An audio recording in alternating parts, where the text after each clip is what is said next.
see how that goes. We'll do it live. We will. Oh, we are live. Yes.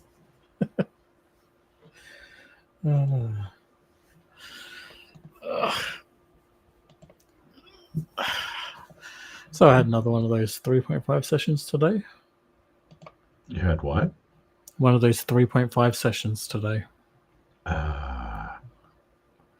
And we technically got through 3 rounds of combat. 3 rounds of combat. Keep in so mind. Do y'all like? Do you take a break like 20 minutes in and just go get dinner, or do y'all like pause for a bit and watch a TV show? Why does it take 3 hours to go through? Wait, how many hours did it take to go through those 3 rounds? 7. 7 hours. So there's about 9 players playing about 15 characters. Playing about 15 characters. Currently fighting against about almost 40 enemies. Yeah, I saw the picture of all the minis and stuff, which I think is really kick-ass. I like the visual of that. Yeah, the table's about 1.8 meters wide by about 3 meters long. So yeah, that's a good sprawl. Yeah. Like we can almost the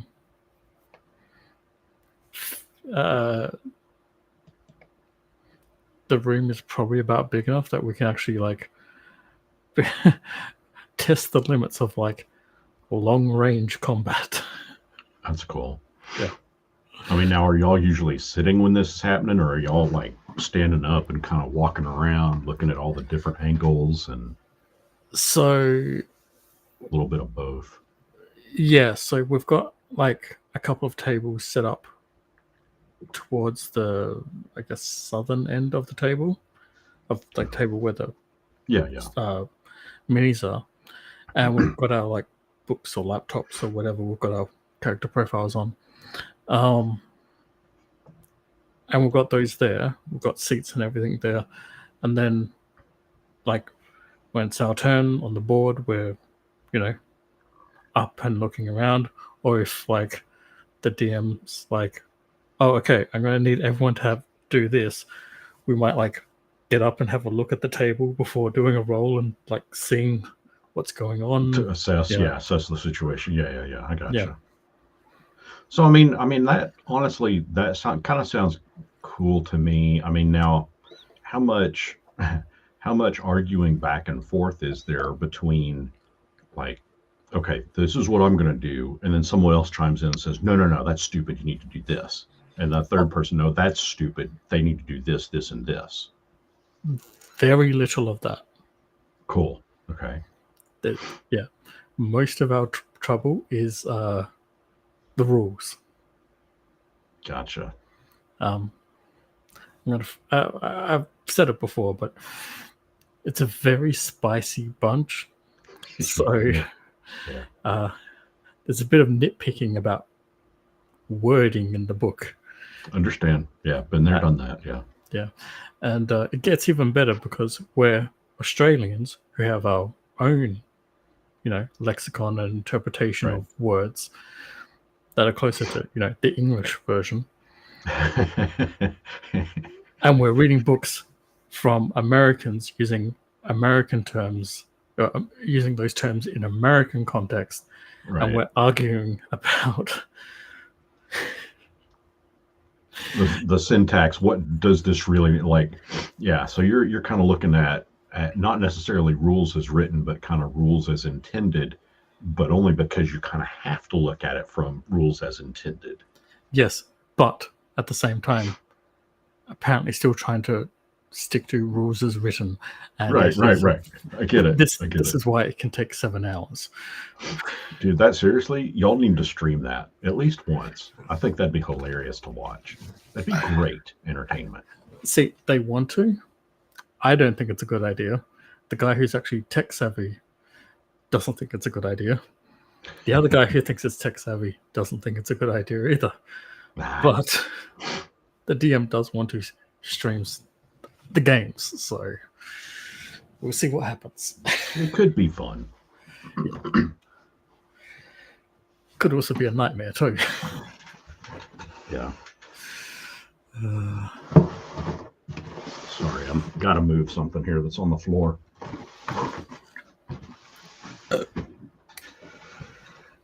Okay. Oh, and I've discovered that EB Games, so your GameStop, right? Yeah. So in Australia, EB Games is the ones who's going to be getting the new D&D book, the Forgotten Realms ones, and it's coming out in about 2 weeks. Yeah. Okay. Yep. Like both of them?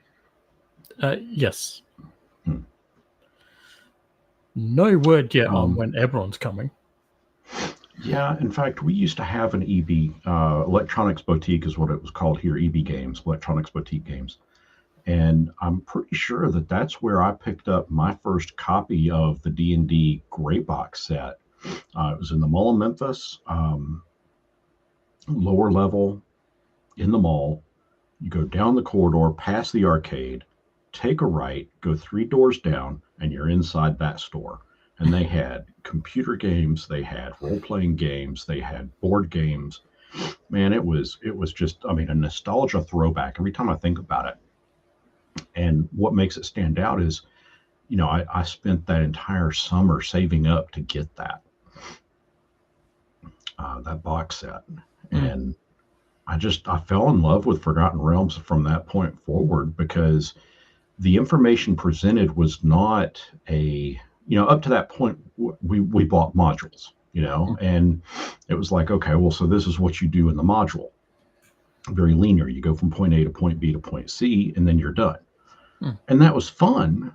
But when I got that box set, it was like, whoa, this is a huge fucking sandbox now. I can I can actually make my own adventures with this stuff. It didn't occur to us to do that, And I saw some extreme similarities between the Gray Box set from back then to these 2 new books that we got today, or that have recently come out that you'll be seeing in a couple of weeks. And when I was looking through them, I tried to look at them from the eyes of like a new player, and I actually did a comparison side by side. And I mentioned this in a video that I did. For example, I'll pick on the gods for one example. In the Gray Box set, you got a small, like, single paragraph for each god describing them. In the new books, it's like maybe 3 paragraphs describing each god. So I kind of hate to say it, but the new books actually go into a bit more detail than the original books did. And I deeply praise second edition. I love second edition. Preaching to the choir. Yeah. Now, I will say this. When Faiths and Avatars came out for Forgotten Realms, I mean, that was a massive book of nothing but about information about the gods.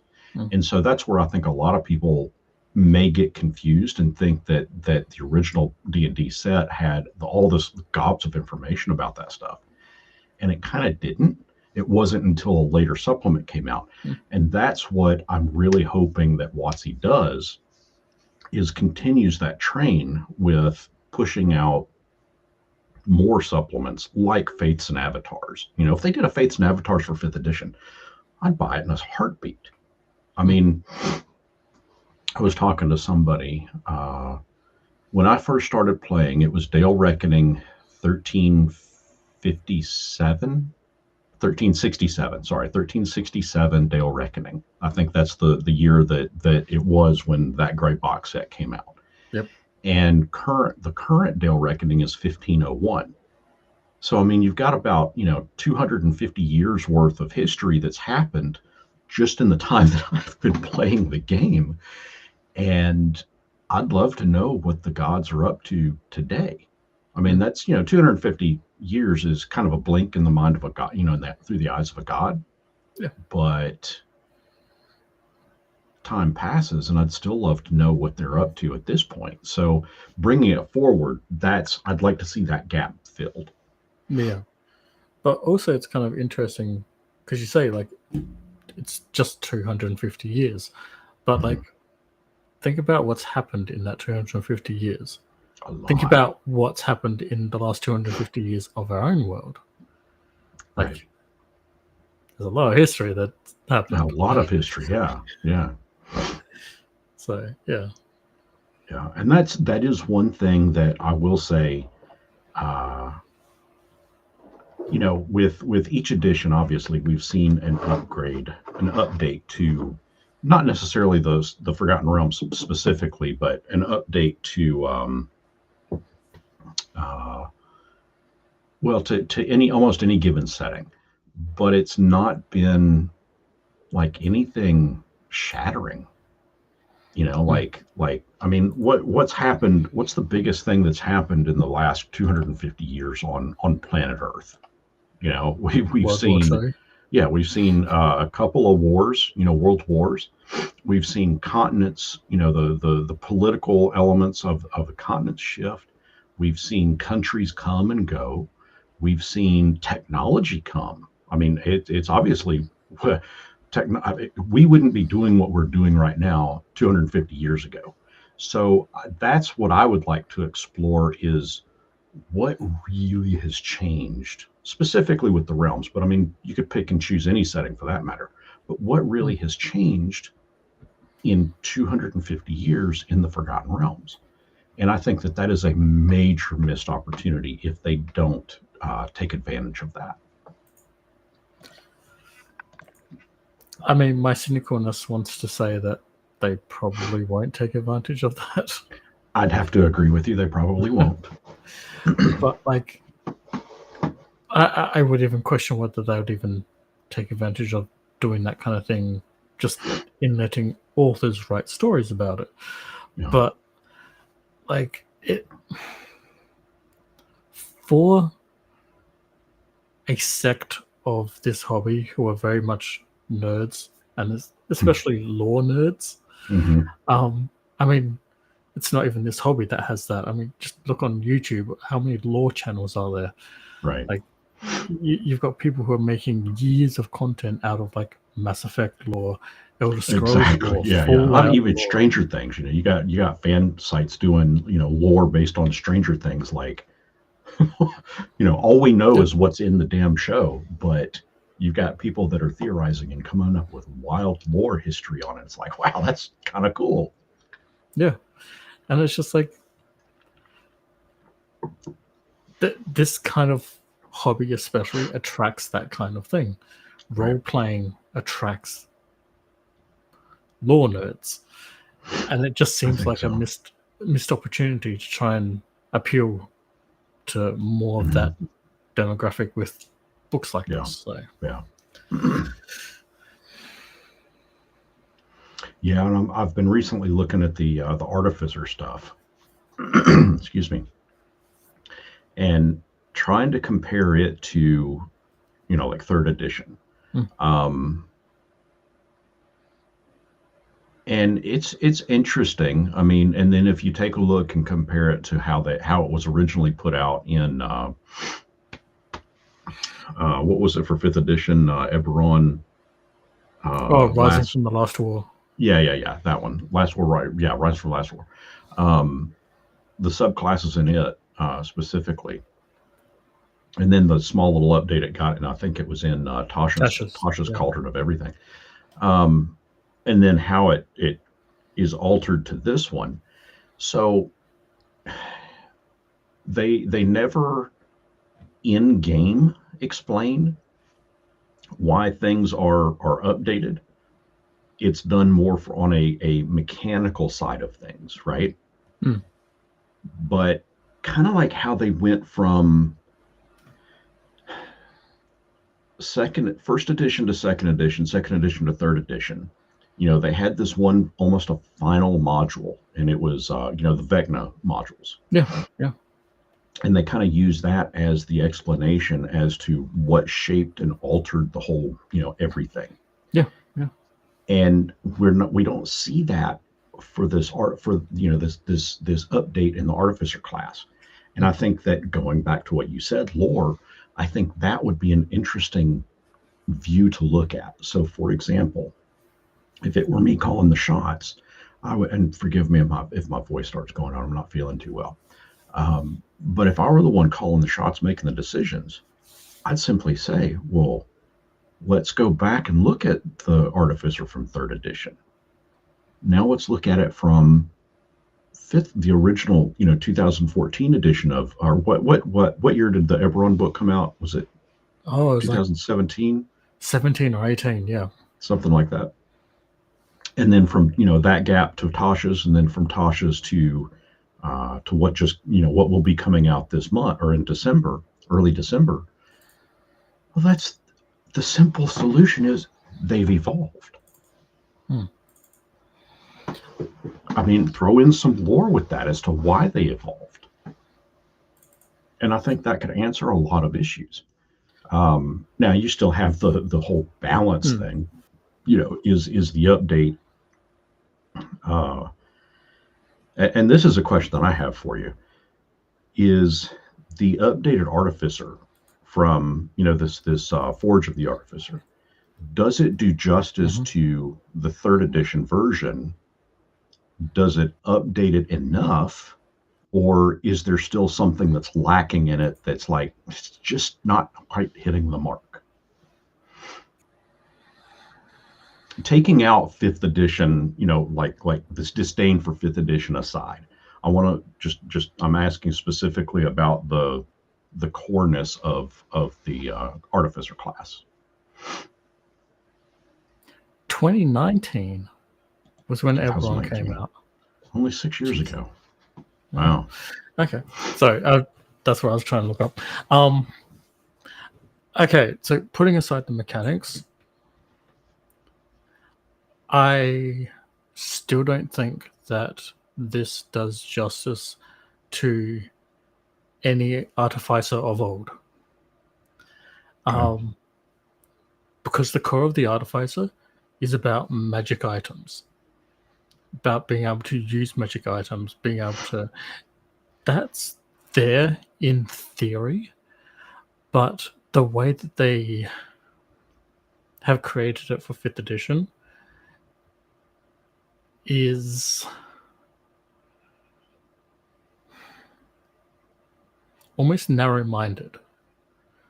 Like it it's like food. Mm-hmm. It's giving you McDonald's and not letting you try, you know, Italian style bolognese, spaghetti bolognese, or, you know, Japanese ramen, or, you know, Indonesian mee goreng noodles and things like that. It very much focuses this style of artificer into a very specific kind of design.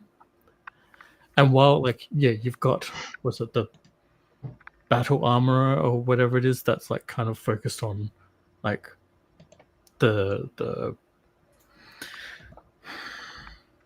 homunculi aspect, or you've got the artillerist, which kind of focuses on like being a quote unquote blastificer. Like the subtypes, the subclasses all kind of focus on aspects of the old artificers' playstyles, but they don't showcase the variety of what the artificer was. Like for example, Renegade Mastermaker, turning yourself into a Warforged cyborg. Mm-hmm. None of those do that. You've kind of got the Alchemist Savant in the Alchemist subclass, but you don't have, for example, well, yeah, as I said, the Renegade Mastermaker, turning yourself into a half cyborg. You don't have the mad science aspect. You don't have the, and this is the throwback to second edition, you don't have the gnome artificer, that crazy tinkerer who's Right. just every time, essentially every time you make a magic item, you roll on the equivalent of a wild magic surge table, and that item now has a odd property. So who knows if you're just, we're being wonderfiable, and I also transmutate into polymorph into a chicken for Yeah. 5 minutes. So I share. I'm going to try to share. So this basically represents the artificer from third edition. Yes, the Swiss Army knife. I love it. Yeah, and this is the one from fifth edition. Yes, I would say that's pretty accurate. Hold on, which fifth edition? Third edition, the new one, the one that's coming out in December. So again, original, new. Like it's the new artificer for fifth edition definitely acknowledges at least what the third edition artificer was. Yeah. But it still doesn't understand what an artificer is. And again, you go back to second edition, you go back to that original Dragon magazine #1. Yeah. And you see what an artificer is in Greyhawk. You see what an artificer is in Forgotten Realms and Dragonlance. You see what an artificer is in Eberron. These are vastly different things. And 5th edition had a chance to bring those together in its subclasses, and just in its base class too. But it fails to. No. It keeps failing to kind of remember what that essence is about. Like, wouldn't it be cool if one of the subclasses for an artificer is like that Dragon magazine #1? You get a little floating buddy that has multiple powers. Yeah.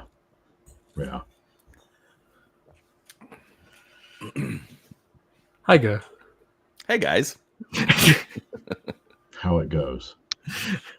No, well, it is kind of funny because, like, for as much as I don't do with Dungeons and Dragons, I do know that for Christmas I am getting the new Eberron book. At least there's two Eberron books, right? That are coming out? No, there's just one. There's two Forgotten Realms books coming out, or that just came out. But there's only one Eberron book. Wasn't there an There's Eberron two book Eberron books for 5th edition specifically, but, well, technically there's three because Keith actually wrote a supplement that many consider to be canon, but it was not an official WotC publication. There's one Actually, where there's three. There's one with it's a red cover and like a Warforged is like being created or something on the cover. That's the new one. That's the new one. Okay, but then what's the other one? Is that the one that's still coming out? Like hasn't released yet? No, that's the one it's the Forge of the Artificer is coming out, I think, December 9th. A lot of folks, if you're able to pre-order it, or if they pre-ordered it, they've already got it. It comes out two weeks early, but its official, I think, release date is December 9th. Okay, well, the simple answer is, I know it's one of the 2024 5th edition Eberron books. That the local shop had two stacks of the regular cover and the fancy cover on their clearance table. I don't think there was a 2024 Eberron book. No. For like since 2024, D&D So the new one. released. Yeah. Okay, so it's going to be the new one. Forge of the Artificer probably is what the new Right. is. Yeah. The funny, like, I bought it, and then Kim had left the store. And I'm like, it's Black Friday shopping, and you're like, well, I'm here. There's deals. I need to buy something, and so I'm like, oh well, it's the Eberron book. I don't really care about the new D&D, but it's an Eberron book, so I'm gonna grab the Eberron book. And then Kim walks in. She's like, what are you doing? Like, I'm just buying the book. She's like, no, you are not. And I had just completed the payment, printed the receipt, whole 9 yards. I'm like, oh, I need to return this.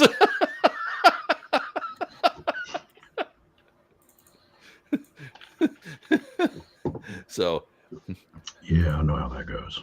Needless to say, I know what I'm getting for Christmas. Same thing happened to me with the color Game Boy, only I had bought it, made the purchase, got the receipt, got 2 feet towards the door. Wife comes in. What did you buy? No, you're not getting that. I'm thinking, birthday's coming up. Okay, cool. She already got me one. She knows I've been wanting one. So I returned it. And I didn't get one. Damn it. And I mean, how long ago did the Game Boy Color come out? Yeah. I mean, you're old. I think it was an advanced, actually, but anyway. Regardless, you're old. I remember it. Ooh, Game Boy Advanced. I'm going to say peak Game Boy. It was whatever the one that you held like this and played, not like this and played. Oh, well, yeah, no, that was the Game Boy Advanced. But the horizontal version was the one that sucked because it still had no backlight on it. Right.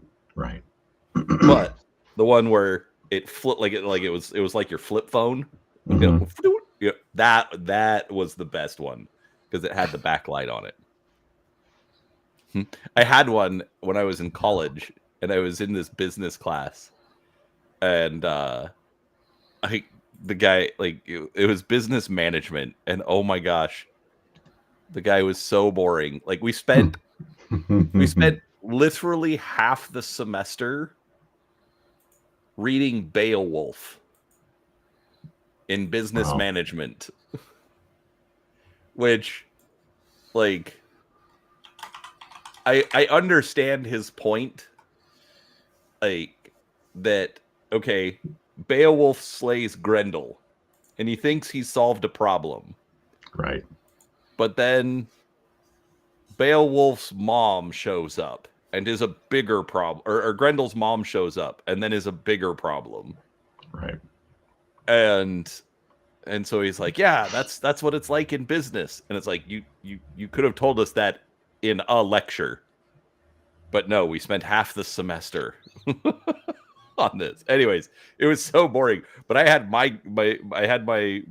Game Boy Advance, and I was playing stuff. But a friend of mine, like, the class was so bad, like, we'd walk in, he's like, hey, let me take a turn. And so, like, during that class for the semester, I didn't get to play my Game Boy because we'd walk in, he's like, here, and I just hand it over to him. Just somebody else was. That's great. And the way I told the story sounds like a jerk, but no, the guy is one of the best people I know. So yeah. It's like, no, it's my toy. I want to play with my toy. I know. Yeah. Anyways, but yeah. So needless to say, I'm getting the book. I don't. Why am I looking like a cherry tomato? Radiation. Probably. Anyways. So, what else is going on? Boobs. Boobs? Boobs. Oh. Fair. And bugger all. And bugger all. Yep. No cats.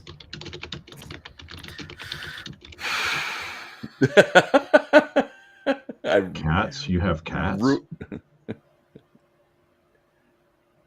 Not anymore. I must have missed something. Mm-hmm. I didn't share that bad news. Yeah. Sorry. I can read between the lines there. Oh. Gotcha. No, it's probably not what you're thinking. No kitties were sent to their realm of hell. Unfortunately, we got a kitty. Well, fortunately, we got a kitty. It turned out to be the most perfect, beautiful little fur therapist we have ever had for about a day. And then we had to get rid of it because... Have you ever seen someone just like have a complete and total utter breakdown over several days, progressively getting worse to the point where you think, if I don't do something now, they might kill themselves or have a heart attack and die because they are so about to pop. Sure. Oh. Was that the girl or the cat? That was the girl. My daughter, who has been begging... She's 5. Oh, she's 5. Who has been begging for a cat for about 2 years now. We got a cat. Nightmares ever since. The worst the cat did was she was bugging the crap out of it all Thursday, and the cat goes, no claws, no teeth, although she insisted she got bit, so we put a band-aid over the bite. But she did not. But it went on her because it finally had enough of her trying to attack this thing. And she just couldn't handle it. She woke up Friday morning unable to stop shaking. Oh, wow. Yeah. My daughter, not the cat. Yeah. So we were like that. As soon as we got up that morning and saw her like that, we were just like, yeah, you don't have a choice. God fucking damn it. Yeah. Yeah. But she was so pretty. Yeah, that's rough. I mean, we've been mostly pet free, since we got married, mostly because I didn't want to deal with it. But well, it's like, I mean, there's like we've never been prosperous, as it were. And it's just like, I didn't want to, have the expense of, animals, and, then, okay, if we go anywhere, and how do you take care of the dog? And I never really grew up that way. Like, we did have a dog until I was like 9 or 10, and we had cats for a few years, but like, we really weren't pet people growing up. Anyways, so now that we've got, Kim's stray, like, actually, that's the whole reason that I'm here this morning, because I was asleep in bed, and suddenly I feel this thing walking on me. And it's Void. It's like, good morning, sir. What would you like? When he starts. I think that's the only pets that we've ever had, save for the dog that I got. The only pets that we've ever had have been ones that have adopted us. Yeah. We've had chickens for a few years, and everyone's like, "Oh, those are pets." I'm like, "No, those are chickens." Well, yeah, okay. We did. I did go out specifically and get the chickens, and they were pets that supplied us with food. I would say they're animals. We care for them, but like, let's be honest, they don't really like you. They don't. Our chickens loved us. I mean, we'd go outside. They'd want to be at our feet. And it wasn't because we'd throw food out or anything. They liked being around us. We'd sit down by the, build a campfire in the backyard. They'd come up to us. Maybe it was just for warmth or whatever, but they'd come up to us and try to hop up in our laps. And you learn about every 4.5 minutes, you learn that that's a very disgusting mistake. Yeah. But I mean, it's still fun to be able to, you've got this bird in your lap and you're petting it. I mean, it's kind of cool, But I don't disagree. Ours are really weird. They're just not that friendly. But you are absolutely right. And Kim keeps trying to say we should have an indoor chicken. I'm like, absolutely not. No way. No. Like people have like taken like those little like surgical masks and like make little diapers out of. I'm like, if you have to go that far, No. then No. that's not that is not an indoor animal at all. No. I mean, hey, I'd love to have a goat indoors, but that ain't gonna happen.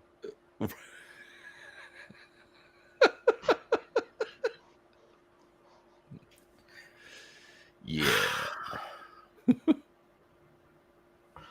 Just no. Mm-mm. I will admit, at some point, I am waiting for the door to open up and just the cat to start meowing at me to go let him out of the house. Well, I mean, mine usually sits at my door over here and just looks under the, the gap in the door. And sometimes a paw will reach in. Every now and then. I'm surprised y'all haven't heard him on here go. Yeah, no, this thing is just like has utter disdain for me. Kim loves Kim. Me, not so much. Well, but I am expected to let him out or provide him food. Sure. Yeah. But I do normal human things and he's gone. What is wrong? Okay. Anyways, sorry, Seraphis. Maybe in a few years. We have been discussing the possibility of whether we can get rid of the kids and keep the fur babies. Yeah. It's come up a few times. Yeah. You know what? I will say real babies are better than fur babies because real babies eventually take care of their own poop.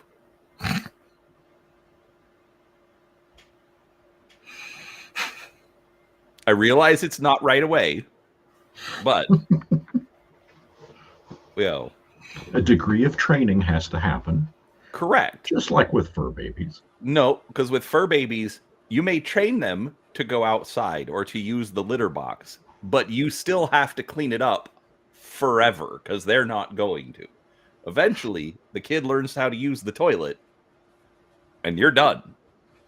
Well, that's valid. Keyword there being eventually. I understand. Of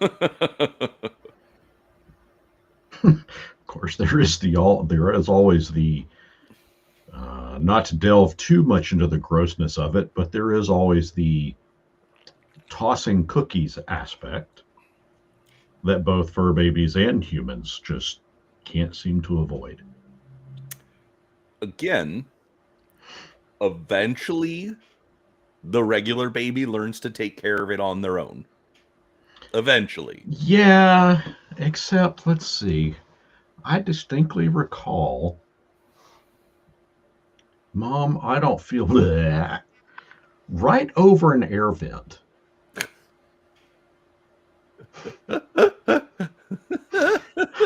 It was horrible. Horrible. Well, that is a good thing about Arizona. We don't have in-floor air ducting. Ditto for Australia. Well, we've got it. Actually, no.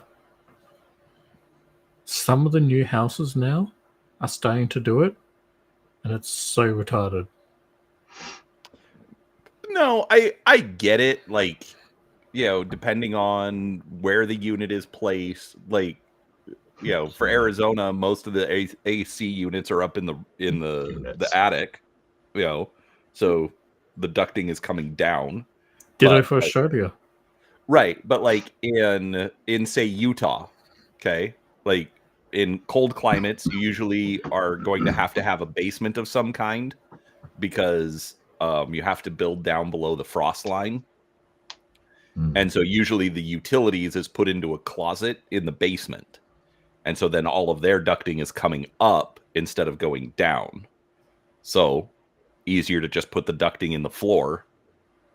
You don't have to worry about it freezing at that point. Yeah. And I get that in your country, but I don't get it in my country. Yeah, where that doesn't happen. There is no freeze line in Australia. Well, right. Except for No that one. Permafrost in Australia. What, are they building more basements in Australia? No, they're actually taking them away. They're actually building them less. Oh, I know. Dude, Arizona, you would think, oh, it's desert, and if you go down, it's cooler, so we should build more basements. Nope, there's no frost line, so cool. Smooth it out and throw down a slab. I grew up in a house with a cellar. It was awesome. Oh my gosh. Like if it wasn't for the fact that I never want to move again, like my parents are getting old. I would throw them in the cellar. I would not throw them in the cellar, but I would not mind having a house like my parents' house, because this is what I grew up in. But they have a basement, and like literally I have told Kim I would just take over all of the basement. I'd have a room for like all of my YouTube stuff. We'd have like, because like they also have like a big quote unquote living room downstairs. That would be the game room. I would have shelves. I'd put up gaming tables. It would just be permanent down there. But again, then I'd have to move. And I like where we live. So, but yeah, there's just not enough basements. Have I ever shared with you guys my ultimate dream? I mean, this is AI. I'm sharing it with you, Seraphis. Now, this is obviously AI generated, but that's my dream. That's my dream location. I want to build this and have all of my YouTube friends just live there with me, like a huge compound. Can't you technically do that on your property now? I don't have enough property. It's not big enough. Okay, I've only got like 2 acres, 2.5 acres. 2.5, only 2.5 acres. I would need like, no, I mean, dude, this is how sick it is. So, you've got, if you read this right here, it says magical wands, charms, potions, and items. That's over this way. Over here is the tavern, the coffee bar, and the stage. That's off this way. This is the common meeting room area. But yeah, no, I mean, it's my vision for it is going to be like, I need at least like 15 acres just for the compound itself, plus an additional like 5 or 6 acres outside of that, so that we can, each have our own space to roam. And there's forests to LARP in. Exactly. And nice rainy days when it's, perfect for coffee. Yeah. I don't know if I could live. Are optional. I don't know if I could live that far off grid. Oh no, it wouldn't be off grid. I mean, it would definitely be plugged into high-speed fiber internet. Sure. And it would be within a decent enough proximity to, I don't know, any kind of grocery store that you need. Right. I'm just thinking, to get that much property, you'd have to be quite a bit farther out. No, you just have to have enough money to buy out everybody that's around. And I mean, hey, this could happen in the middle of New York City. You just have to have a shit ton of money to buy out all the businesses within a 50 acre area. Tear it all down and build this. So let me share with everybody my Patreon, a GoFundMe. Let's try to make this happen. OnlyFans. I still have both my feet.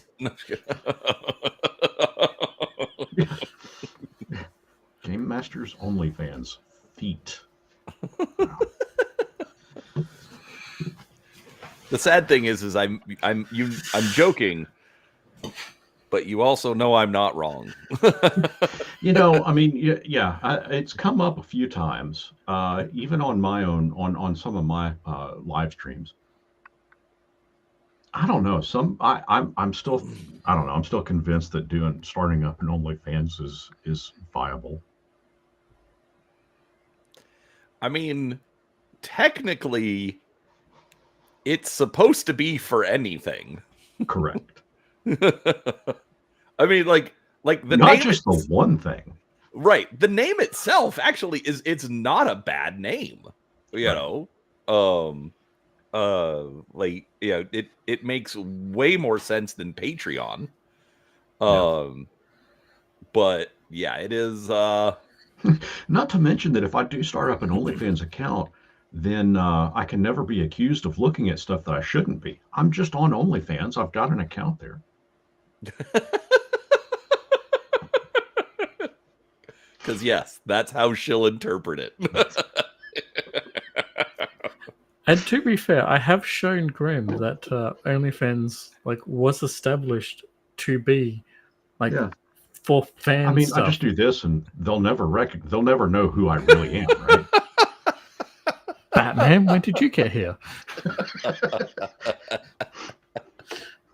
Exactly. Game Masters, you just missed Batman. We always seem to do that. Yeah.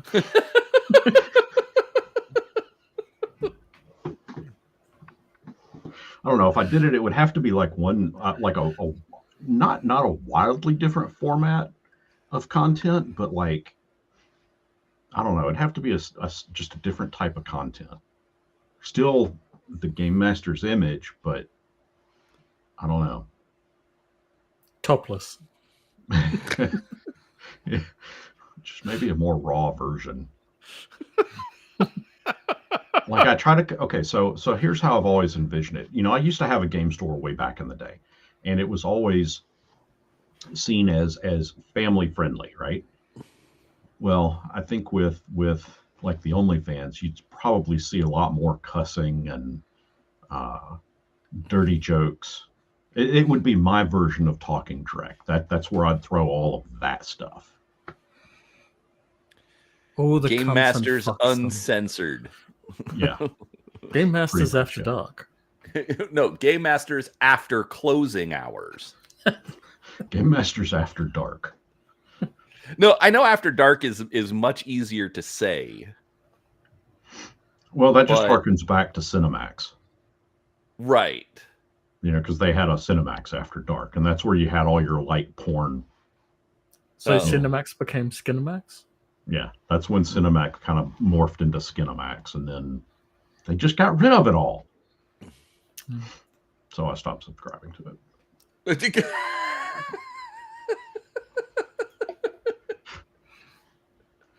I almost took a drink right before you said that, but I didn't. So you know what I'm talking about. I am male, yes. Sorry, I am male and not a Mormon, yes.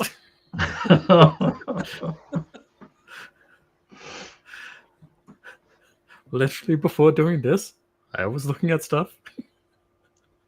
That was more information than I needed.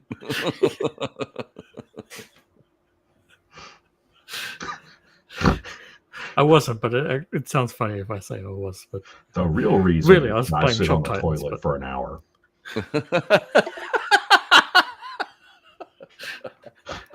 Being old and needing more fiber in my diet, no, it's the skin. Real quick, God, please, I don't need any more fiber right now. Real quick, folks. Public service announcement. Be careful out there, grandmas. It's almost that time of year again.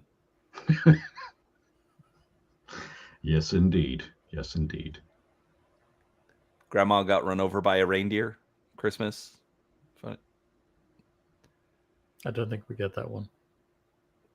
Wow. You need to send him some links to that. You've not heard the song "Grandma Got Run Over by a Reindeer"?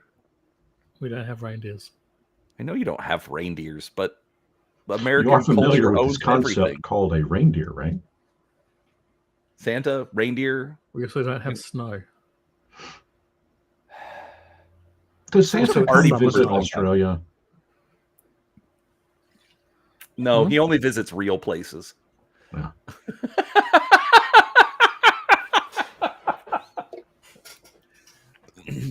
And it's been a while since I dropped a good one of those. So you'll never hear me admit that Australia is not real, because I firmly believe that it is real. Yeah, but you believe that fairies and elves are real too. Well, I'm right Prove here. to me that so they're of not. course elves are real. That's fair. That's fair. I mean, hey, let's get granular here. You believe that there's a big guy with a long beard up in the clouds? No, I think it's kind of short, probably like this. Maybe.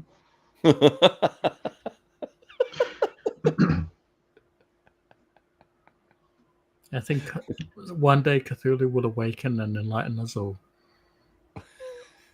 Yeah. Japan just needs to get their act together. Japan just needs to get their act together.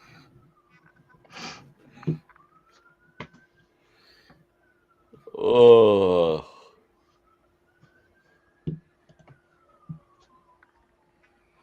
Yeah. Uh-oh. Who's in trouble? Who's in trouble? It's not me. Fire truck. Isn't it like almost midnight for you? 11:30. I hate how you guys are on a half-hour time zone. It is kind of weird. Well, yeah. I mean, if you look at where we are in the fucking world, makes perfect fucking sense.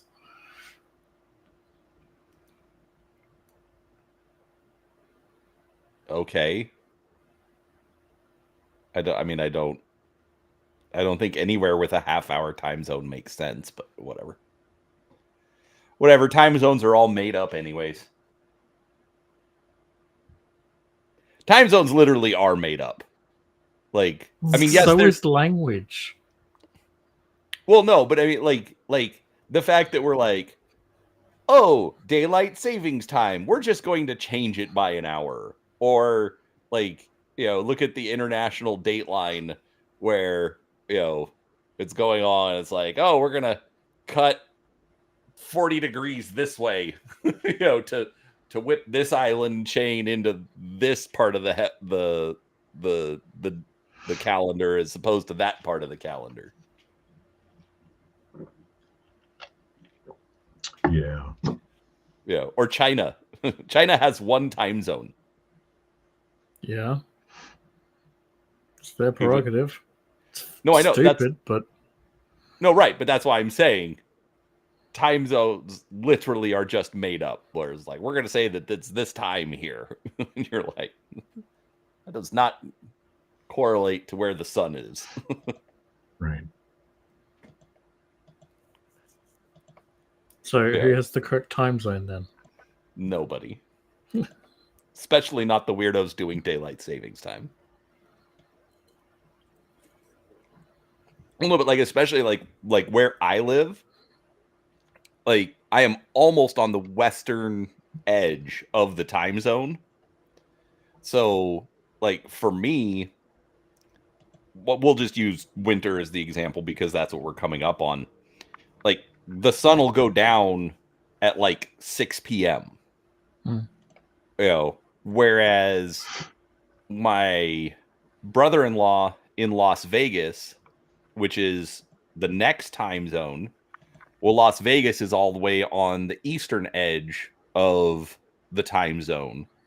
So at like 5 o'clock for them, it's completely dark out because of where they're positioned. So I like it here. Well, SA still uses daylight savings because it keeps us lined up so that the day when you get up to, when you go back home, is daylight. Yeah. In summer and in winter. Summer's a lot easier to do when, the sun Look, is I only tolerate down your for like 6 half-hour time hours. zone. I tolerate your half-hour time zone more than I tolerate daylight savings time. I'm just saying, the whole thing works for us here at least, and up north. No one Or likes up north. daylight savings time. No one. Yeah, it gets annoying. The only thing I like about it is it makes sure that when I go to bed, it's generally dark, and when I wake up, it's light. So,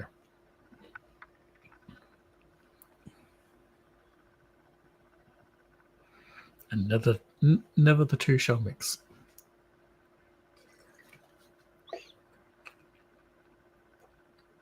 Speaking of which, going back to your commune of glorious leader, I couldn't do it. American coffee, just no. I'm sorry, no.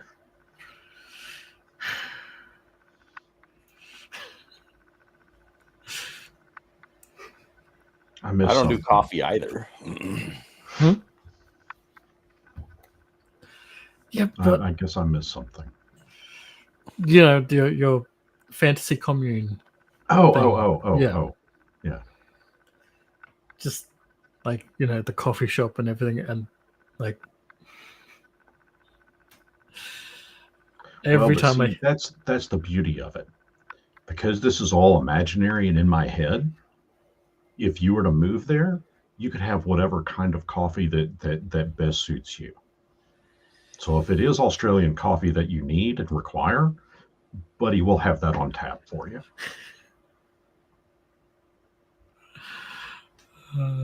It's so not that simple. How is it not that simple? We'd have an artificer standing by that could make it, and they'd make it perfect because it would be a third edition artificer, and they'd be able to make it exactly how you want it. When you eventually get to come to this imaginary continent and you go to a coffee shop, you will understand what I mean. Why would I go to a coffee shop? Fine, a cafe. I'm a coffee connoisseur, so I would go to a coffee shop there in a heartbeat. Yeah. I'm Mormon. I wouldn't go to get coffee. Well, what do you people do? Drink Monster energy drinks. Cold and carbonated, just like God intended. Hey, did you do a Monster infused turkey for Thanksgiving? No. Have you seen that's kind of the latest craze going around right now? Wait, that's real? Yes. Oh, jeez. It's stupid.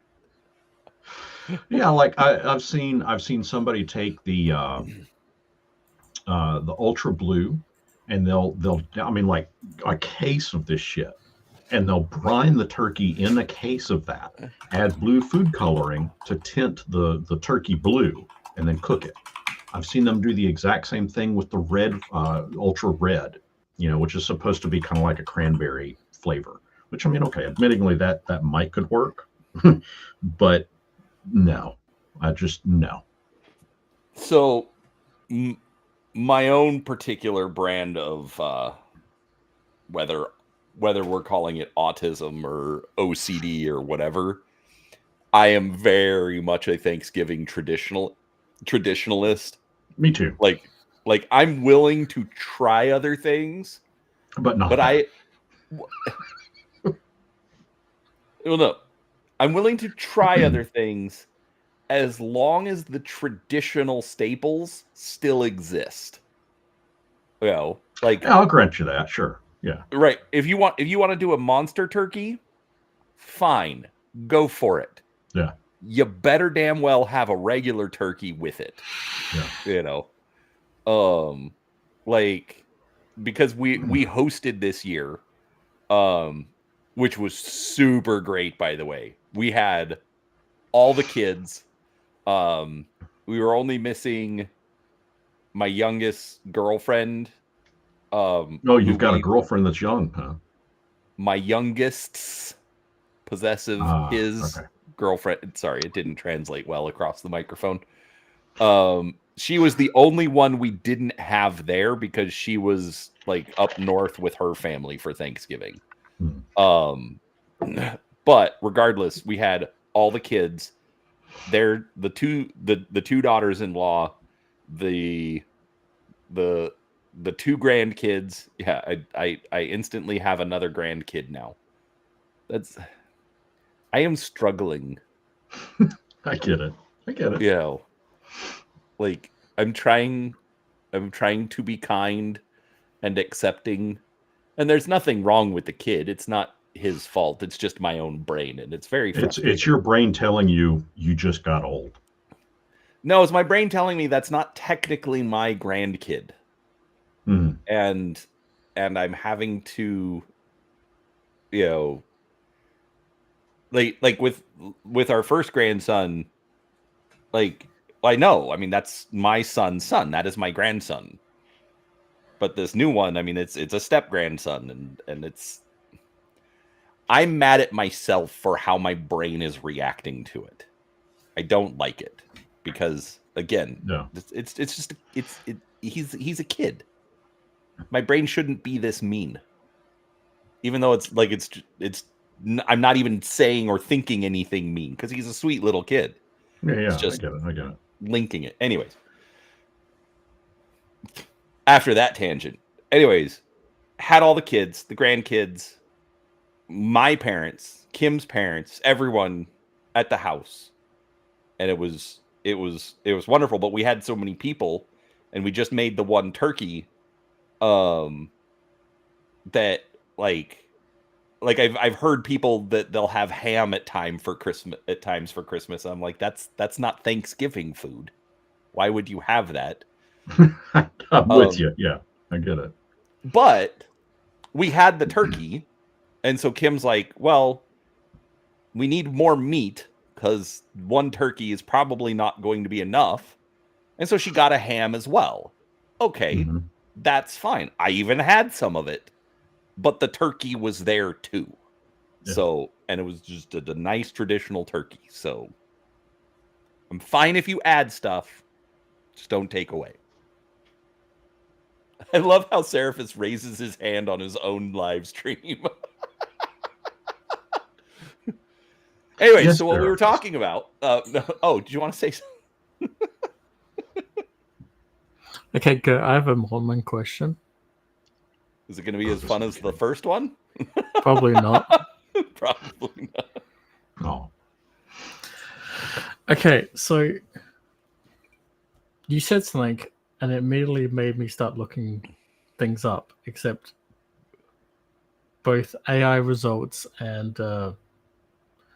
Quora and Mormon message boards and stuff all aren't quite clear on this one. So, LDS prohibited from drinking alcohol, right? Yes. What about foods that use alcohol? So that is quote unquote a case by case basis. Me, I've generally avoided it personally. And that's just my own personal OCD in my head because I just assume it's not all getting cooked off. You know. But my mom, she doesn't care. Everyone's like, "Oh no, the alcohol all just cooks off." So it's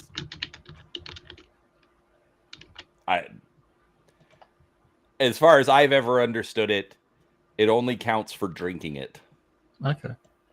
Because it occurred to me that one of the two most common types of liquid ingredient for making batter for fish or whatever at fish and chip shops in Australia is vodka. The other one being carbonated soda. Or occasionally at certain restaurants in Sydney, a 4X beer. But like, hold on, a 4X beer? What's a 4X beer? 4X is a brand. Don't worry. Oh, okay. It's mainly a Queensland thing, so it's weird that like places in Sydney, which is New South Wales, use it for the batter for beer batters. I've heard of beer batter. Yeah. Anyway, beer batter aside, like they'll use it for like the liquid ingredient to bring the batter together for like the fish stuff. So like, would that mean that would be something you would avoid, or like again, like me personally, probably. Okay. Mhm. But in general, no. I know people that do it all the time. Yes, Batman. So let me ask you something. This is in a kind of tangentially related. Is it all alcohols? Yes. So you're going to hate me for this. Probably Hold not. up your Monster can. Take a look at it. I'm assuming On the back of ingredient it, list. you see calories. You see total fat, 0 grams. Sodium, 380 grams. Total carbs, 6 grams. Underneath that is erythritol, 2 grams. Erythritol is a sugar alcohol. It's alcohol derived from sugar.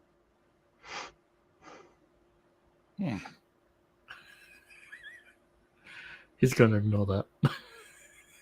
Probably. So that's why I ask, like, how strict, like, in alcohol form are you with that? And I ask that because I used to be the exact same way. And then I started realizing, well, shit, anything. If you've ever had vanilla in something,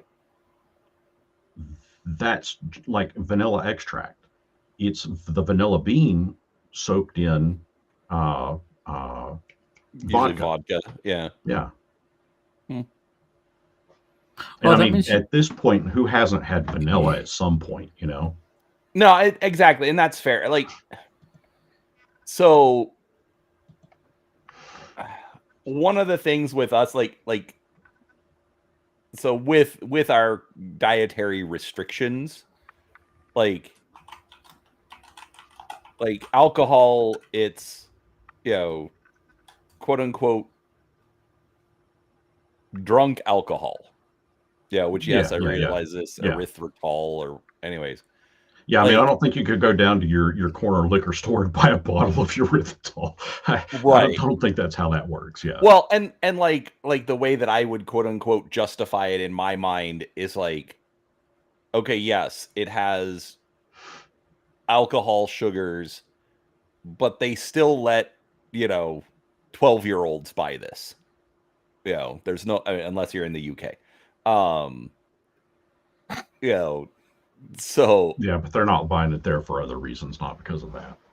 Right, yeah. No one is buying Monster to try and get, plastered. So I'm not worried about it. I'm not going to use that to justify, I'm going to go have a beer now. I don't know why anybody would want to drink a beer anyway. I don't. Is Vegemite made from beer?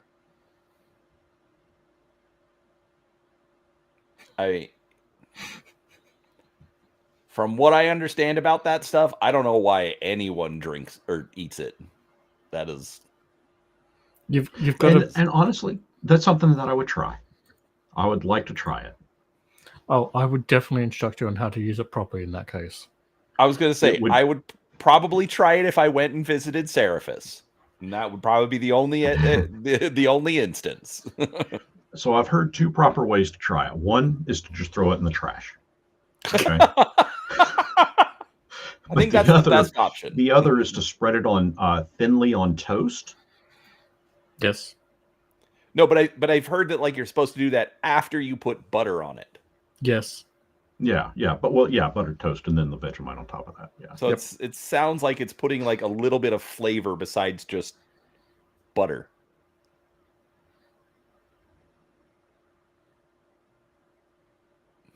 It's kind of hard to say. I mean, like I said, I've kind of looked into it a little bit, and if I ever found a bottle of it or a jar of it here stateside, I'd probably get it. Of course, I'd look at it to make sure that it was, imported from Australia. But yeah, that Costco shit is fucking God. Vegemite made in Taiwan. What? Oh, That can't be right. I swear to God. So Grim came home one day, like last year or the year before, with this fucking tub size thing of Vegemite. Because I eat Vegemite. The kids eat Vegemite. And I swear to God, my old one got emptied. I opened up this new one. Vegemite has a very strong shelf life, okay? So it could not have expired. Trust me. Mm-hmm. Vegemite is very hard to expire. You've got to try. Like, you've got to, as you guys would say, give it the old college try to really make that shit expire. Yeah. But from the first spread to going through like that much of it, of this, that deep into it, for 6 months, that shit did not taste right. Mm. So if you've got Vegemite, if it's not in a glass jar, don't care what size the glass jar is. If it's not in a glass jar, doesn't say made in Australia. Yeah. I won't. I won't. It's like okay, it's similar to like kimchi.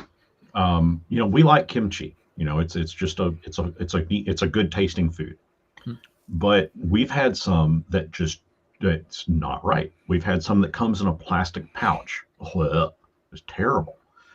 We've had some, and like you said, if we've had some that comes in a glass jar, and it tastes like it should. The funny part is, I guess we've had some, and what we've had has been imported from Korea, I think, is where we got it. I think so. Or is where it was imported from.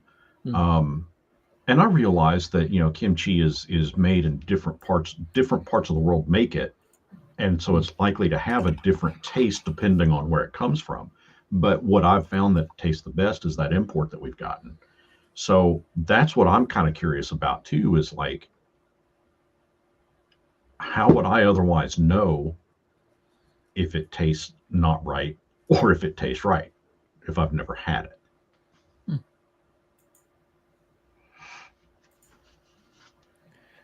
I don't think there's as much is this right anymore because of how things have spread around the world. I think it's more like what tastes right to you. Yeah, I'll give you that. So yeah. and I don't care how bad this tastes, it's what I can afford to eat. Which segues me onto Grim and I have been watching a bunch of like food videos on YouTube, like people traveling. Normally it's people from other countries traveling to Australia. And I don't mean to sound like I'm bashing Americans all the time, but sweet Jesus, you guys are fucking dumbasses sometimes. Like, dudes, come here. First thing goes, wow, there's a lot of Asian places in Australia. Have you looked at where we are on the world? Yeah. Sure, Yeah. but hold on. But it is one of those things where when quote unquote the world, especially Americans, think of what is Australia like, we don't think that it's Taiwanese or Malaysians or Koreans or Chinese or whatever. We think it's Seraphis, and people like Seraphis. You know, Half Egyptian, yes, quarter exactly. Irish English. Yes, exactly. You know, the traditional people that settled and built Australia. For the most part, Americans' exposure to Australia is Crocodile Dundee, Steve Irwin, and Men at Work. Those are for the most part, those are, and less so Men at Work these days, uh, and kind of less so Crocodile Dundee these Or days, the only How because they, Ridiculous guys. yeah, The what? I don't know who How that is. Ridiculous? It's a YouTube channel. Mm, It's these guys in Australia, and there's like some. Usually, it's like this big, like they have there's this big tower at like so, and they just drop stuff on other stuff, and they're kind of funny. Oh, yeah, like they'll take a bowling ball and drop it on a trampoline or something. Something like that. Yeah, okay. Um, so I mean They're like a that doesn't massive surprise channel. me. How have you not heard of them, Seraphis? Because they look like retards? I mean, they're kind of retarded, but you know. Fine, let me rephrase that. They look like Americans. Listen to So- them. They are not Americans. No, I get that. But what I'm saying is they're doing the same kind of like shit you'd see from like Americans. Their setup is very American. The reason why this has probably never come across me is because outside of things like your guys' channels, most of the stuff I'm looking up is like, hey, these Japanese dudes food channel, or yeah, shit like that. Or Bob Ross, granted American, but you know, painting. Right. Well, but so like, but it's funny though that you mentioned like, okay, the Americans come over, they're like, oh man, there's a lot of Asian places down here, but like another kind of corollary to that is like, imagine like an Australian coming here and saying, okay, I want to get some barbecue. Okay, are you talking Texas, Louisiana, North Carolina, Yeah, yeah, Tennessee, yeah. like We're already like aware of that differential. you might be, but like even even a lot of American like most of the fights that I see online are people like, no, that's not real barbecue. Yes, No, Batman. American barbecue is not real barbecue. Okay, so that leads me into the question, and I'm genuinely curious about this. So, Seraphis, if you were to make a barbecue, take me through the steps on how it would be done. What do you mean? How would you cook it? How would you prepare it? What kind of meat would you use? Beef Like, I mean, I sausages. can tell you how I would, but I'm kind of curious, like Australian Uh, barbecue. What is traditional Australian barbecue? Okay, so in Australia, we've gotten to the point where like big brand butchers have their own put together packs of the barbecue packs that Hmm. has become more of a staple in how we do barbecues nowadays. Like, you know, you have, well, no, you don't know. Actually, we shouldn't use that phrase right now. Um, you have the beef sausages that'll have, you know, the beef filling, and it will have the standard mixture of herbs in it. You'll have your hamburger patties, but like here, they're not just flat burger patties. Like they're, either beef or they're chicken or lamb sometimes. We do really good lamb over here, by the way. Just throwing that out there. And it'll be have a mixture of herbs already integrated into it, spices, things like that. You can get packs that already have like the minces, like in the sausages, in the hamburger patties, already mixed with things like cumin spices, paprika, thyme, garlic, all the fun stuff, basically, right?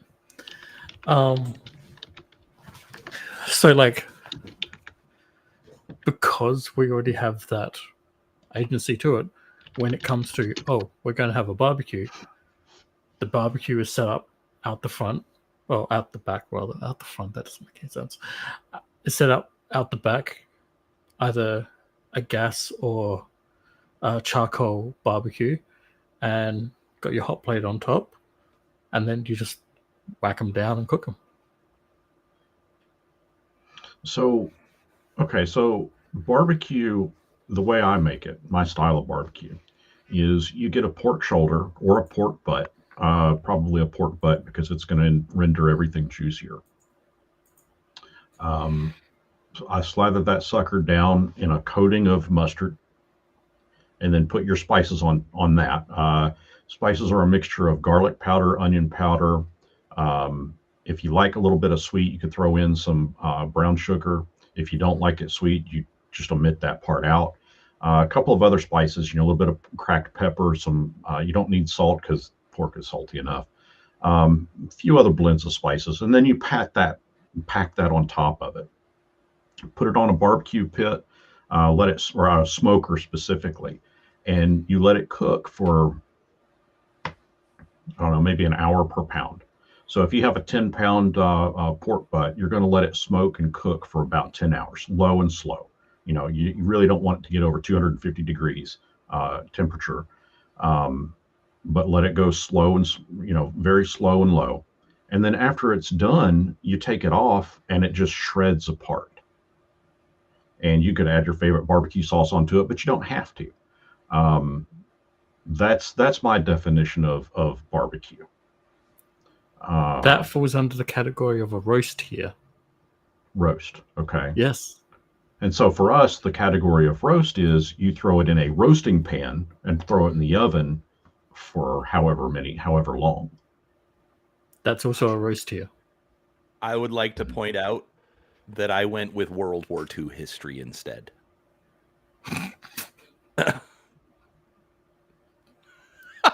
Apparently, Brian does not get the joke. I don't get that. I'm sorry. There's some meme that runs around periodically that it's like, once a man hits 30 years old, he's going to have to decide, do I get heavily into barbecue or World War II history? Okay, I get it. So I did. You're going through like, you have to do this and this and blah, blah, blah, and then it's going to blah, blah. World War II. No. I did both, so I can talk to you about. Yeah, I mean, I'm at the point now where I may have to transition. Don't take that the wrong way. Because for dietary reasons, I really am not supposed to eat fatty meats anymore. And I haven't cooked a barbecue in maybe 4 years now, which is really sad because I love barbecue. Yeah, see, I will admit, Seraphis' description just sounds more like grilling. Yeah. It's like, we're setting up a grill, like, even I can do that. But yeah, barbecue is usually like the low and slow. Yeah. But your particular style is going to be Usually in the sauce that goes on it. Yeah, it could be. Or the dry rub or wet versus wet rub, whatever. Right. Yes, but I would also like to point out lexicon and terminology here. What do you call chips? French fries. No, what are chips over in America? In America, it's what you would call crisps. No, British No? call them crisps. British We call call them crisps? chips. We also Oh. call French fries chips. We call them both chips. Stupid made up place. Well, see, for me, I guess I automatically know what the difference is based on the context. So, like, if we go out to dinner and I see fish and chips on the menu, for example, I know that it's fish and not potato chips, but French fries. I've never seen a fish and crisps on the menu. It's always been as fish and chips. There have been a few restaurants that we go to that make their own potato chips, and they call them, this is where it starts to get fucked up. They call them fried potatoes, which, I mean, yes, technically it is a fried potato. But it's a potato chip, but they call them fried potatoes. I have never I guess seen it just that. depends on the context. Yeah. If you ask us, like, hey, I'd like to get a bag of chips, yeah, you're getting Doritos. Right, right. Quote unquote Doritos. Yes, I realize it could be. Yeah, it could be. Yeah, right. Yeah. We Again, call them all context. corn chips. Yeah. Yeah. Like Dorito-based type stuff is all just corn chips here. Correct. Right. But if you say a bag of chips, it can be anywhere from potato to corn somewhere,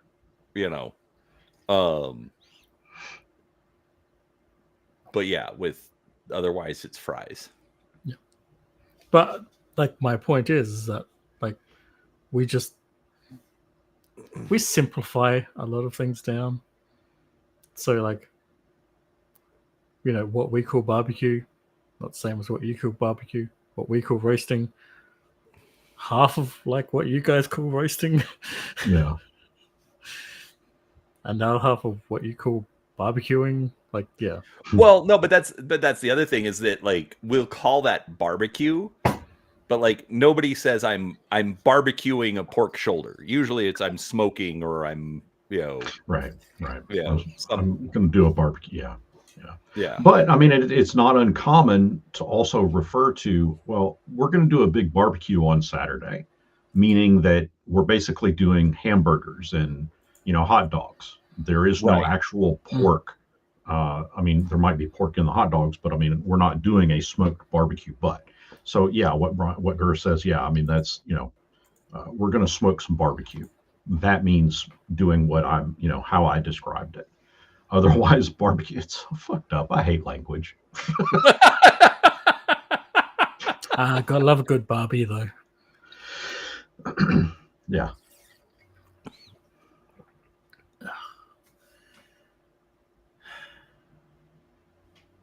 I don't know. I just like food. As do I.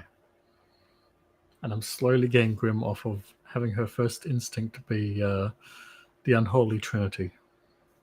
So what would it mean if I started an OnlyFans and called it Barbie on OnlyFans? And all it was a picture of a barbecue. You would get copyright claimed so fast. What if I spelled it different? Here's the Mattel thing. would still make an argument. Probably. Here's the thing. In Australia, especially if you've got a picture of a barbecue as like the top header thing, you'd have so many Aussies going there specifically for like a barbecue thing because it's our term. We know what that is. We're there for that.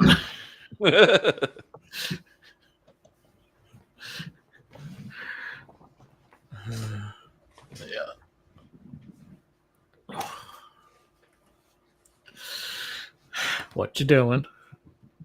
I'm looking up shrimp on the Barbie, trying to think of how many different ways I could misinterpret that. Okay, first of all, we don't And related to when it's only as it's related to OnlyFans. Well, and this brings up an even bigger point. We don't call it shrimp, we call them prawns. Right. So it'd be prawn on the Barbie, which so much better innuendo in that. Yeah.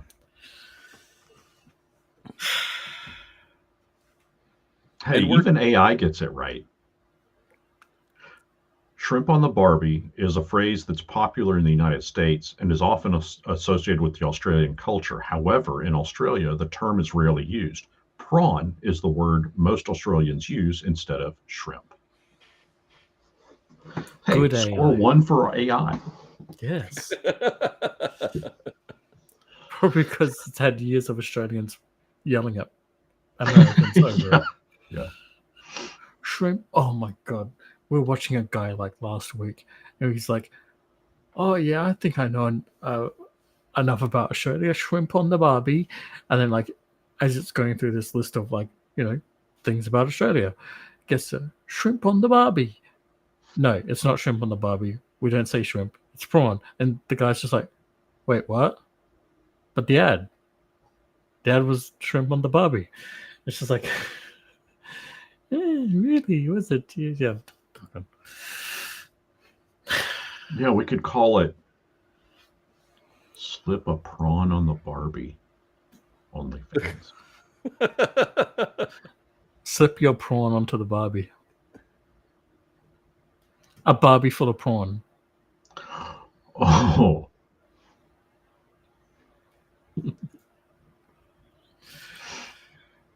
Well, this could take a wrong turn real quick.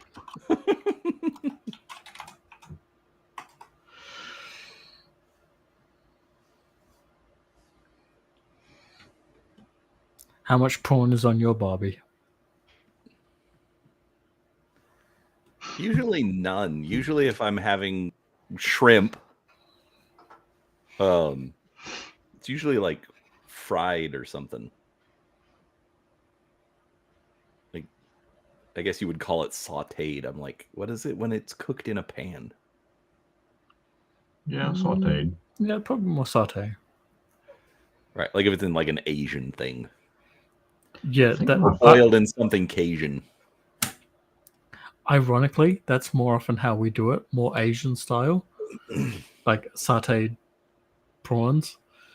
We don't actually use a barbecue that often. Like, yeah, it's more like wok style stuff. So the entire thing is actually really, really wrong. I have so many notes about why shrimp on the Barbie even came about when every aspect is basically wrong. But whatever, what do I know? I'm just living there.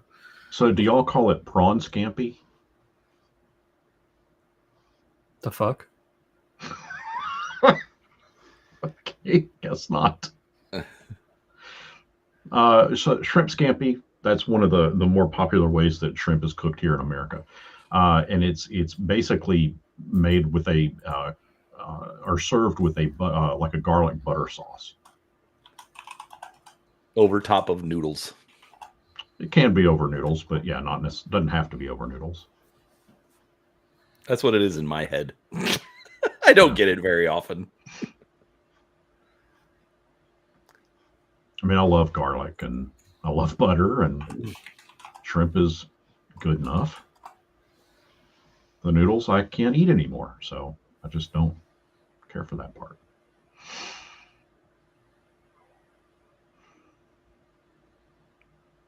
What's wrong, Seraphis? I can't find this recipe on any Australian sites. Shrimp scampi?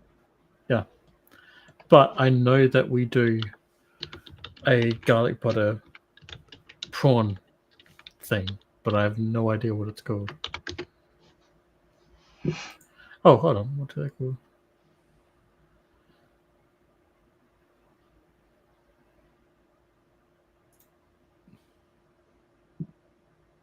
Huh?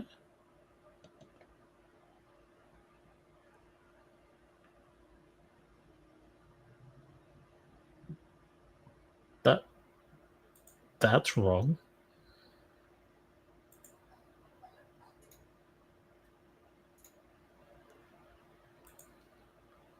I got no fucking clue. Oh my god, I'm not going down these rabbit holes.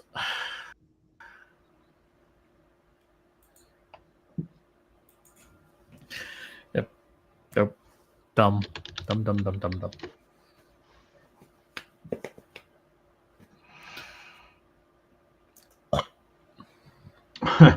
Here's where it gets even stranger.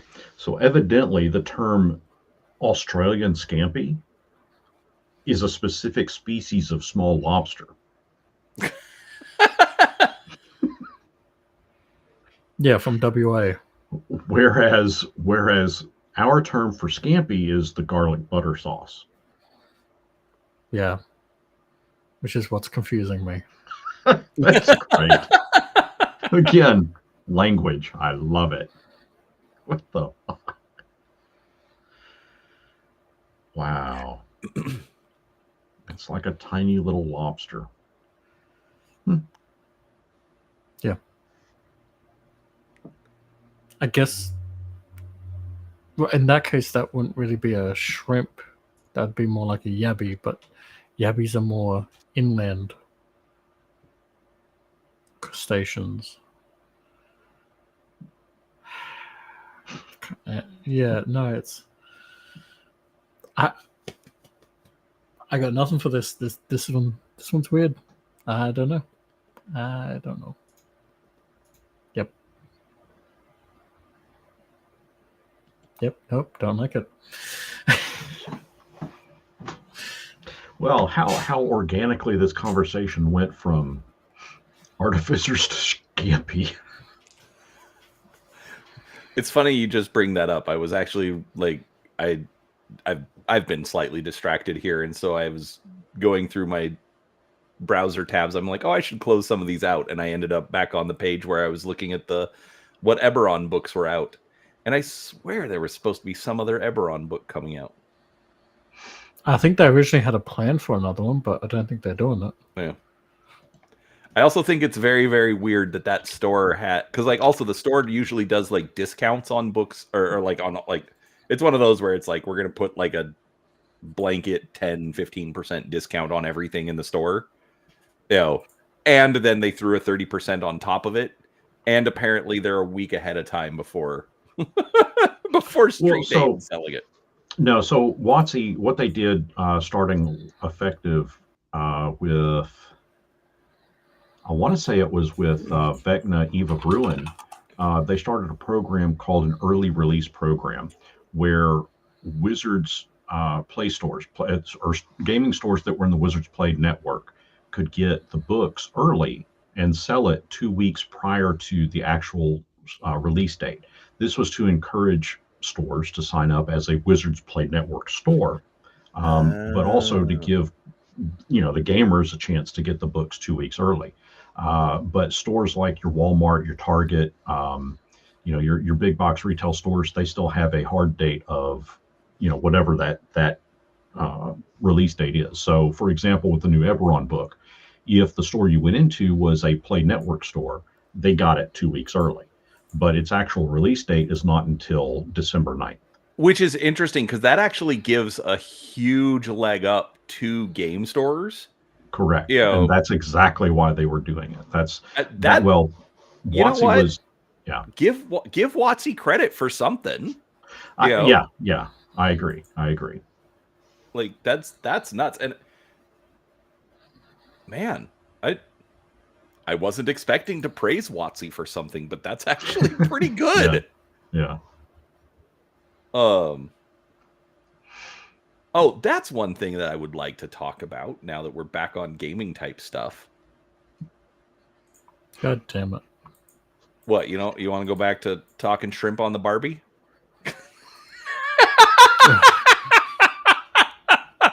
Not to be confused with prawns in the Barbie. And we're demonetized. No, I mean, like if they fall through, because it's got the grates on it. And if it falls through the grate, it lands on the coals and just gets all burnt up. Right, and then no more shrimp. No more shrimp. Prawn. No, the death of the WotC VTT. Oh yeah, so Project Sigil. Oh, Sigil. Yeah. Like they were. Yeah, who could have ever guessed that was coming? Well, I mean, okay, I'll be honest. I thought they were gonna pull that off because they were pushing that hard. Well, hold on. Let me finish.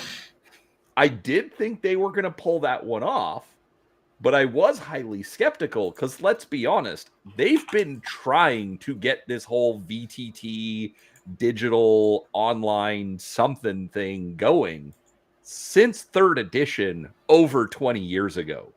And it has failed every single time. And they keep going back to the well, and it just keeps failing every single time. Well, okay, let's be fair though. Look at what they did for 3rd edition. They saw they saw the computer game market and wanted to try something with that, with the rules and things like that. Create your character digitally. Right. Good idea.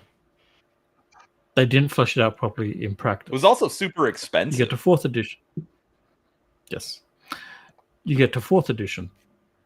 What are they doing now? Oh, they're trying to copy, let's be fair, MMOs. And they're failing magnificently. Get to 5th edition. What do?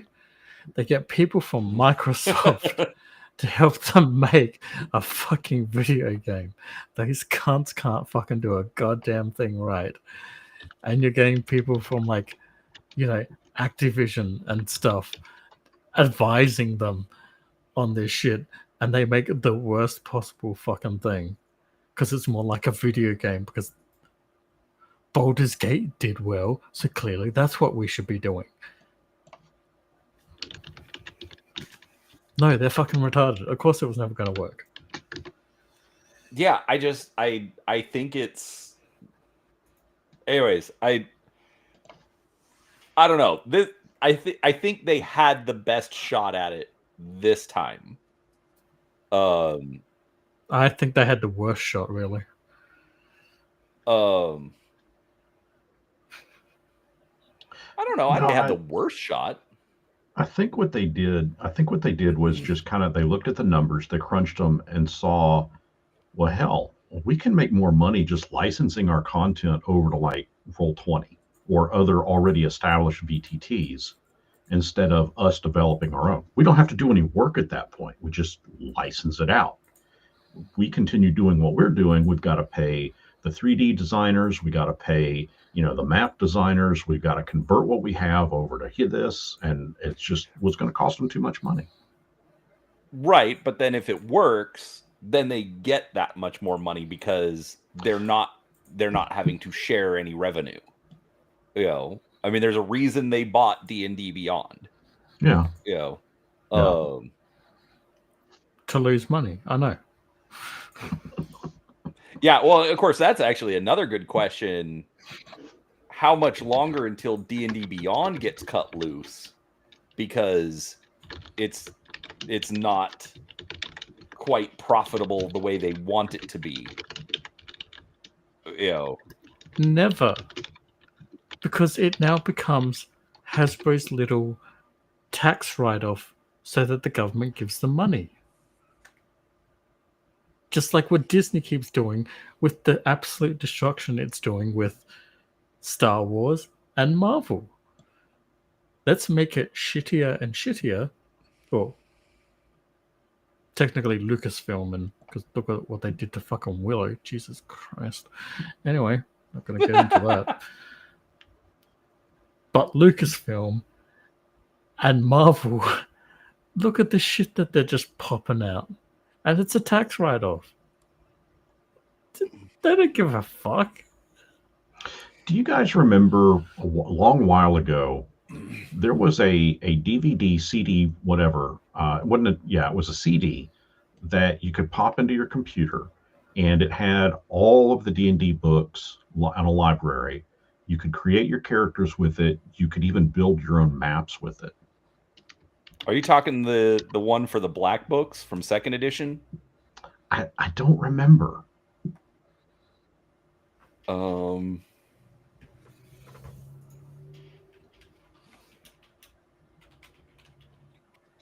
I do not, but then again, you know, most of the time it's America that gets stuff. The rest of us don't. So. AD&D CD-ROM, originally published in 1996, updated in 1999. That sounds maybe right.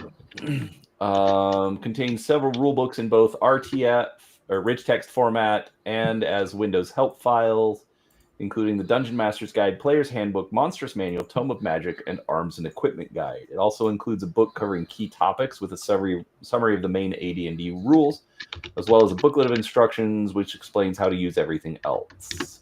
That's what it is. Yeah, core rules. That's what it was. CD-ROM core rules. The 2.0 version added for inclusion Dungeon Master option high-level campaigns, player option combat and tactics, player option skills and power, and player's option spells and magic. Oh, wait, there it is. It also includes tools to generate non-player characters, handouts, random treasure, monsters, encounters, and maps. I just sent you one, a Wikipedia, so that you could do that for your channel. Read that one. That's probably the one that I'm on. It might be. Yeah, that's literally what I'm on. Okay. Therefus, I'll send it to you too. I mean, so that you can see it. Okay. But it was really, really cool. If you look up like some of the screenshots of it and photos of it and stuff, it was really, really cool that it let you, read through the books. It let you create maps and roll characters, and I would love to be able to have a computer run it again. The 2.0 was this during? Real quick, the 2.0 version was was for Windows 98. Yeah. I bet if you could either find the CD-ROM or find an ISO that you're willing to trust, you could probably run it. Yeah, I have the CD-ROM. I still have it. I've tried it on as an emulator. I never could get it to work right. But specifically, I'd want it for the map maker. That I absolutely loved the map maker on that program.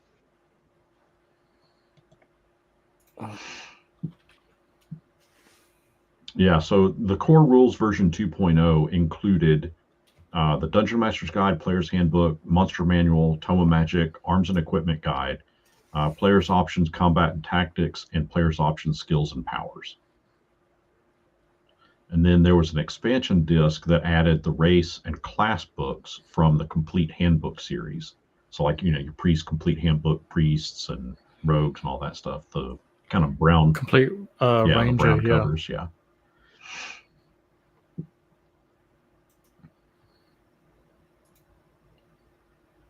This is not cheap. What? Are you seeing it on eBay or something? I'm looking on eBay, yeah. There was a Core Rules 2.0 expansion. Yeah, that's the one I was just saying, yeah. I don't know, I'm seeing it for the oh, yeah. So they've got the Core Rules and expansion for $89.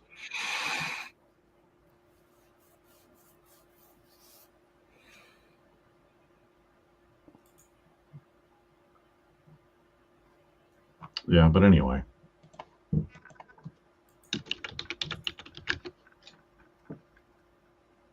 Here's one for $30. That's kind of tempting. My biggest problem is I don't have a CD-ROM drive. I'd actually have to buy one of those. I know, right?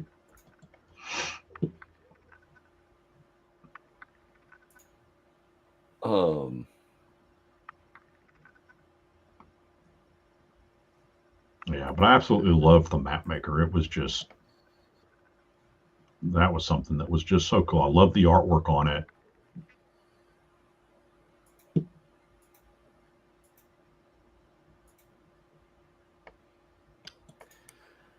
Man, now I'm kind of tempted to try and pick this up.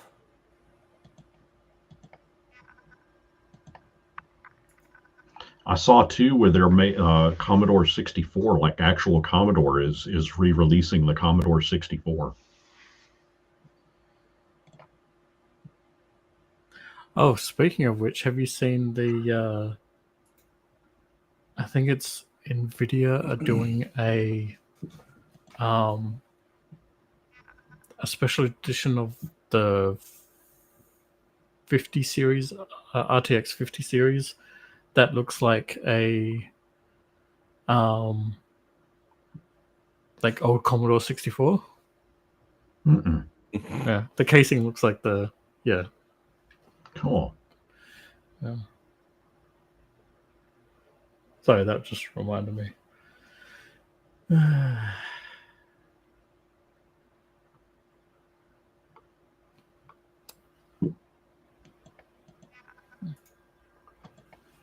Yeah, if I could figure out a way to get that to install, I'd install it in a heartbeat. I mean, Windows 10 and I think Windows 11 should have compatibility mode. You know, I haven't tried it on Windows 11. I haven't tried it on my new computer. And I do have a portable CD drive that I could plug in.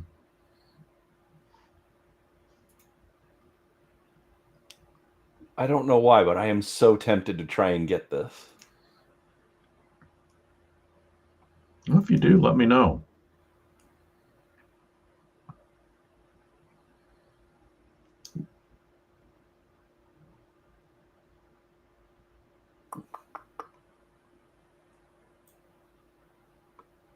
$100 for 2.0 and 2.0 expansion, and it still has the manual and free delivery. Probably because they're charging $100. Yeah, there's a few of them. Listed.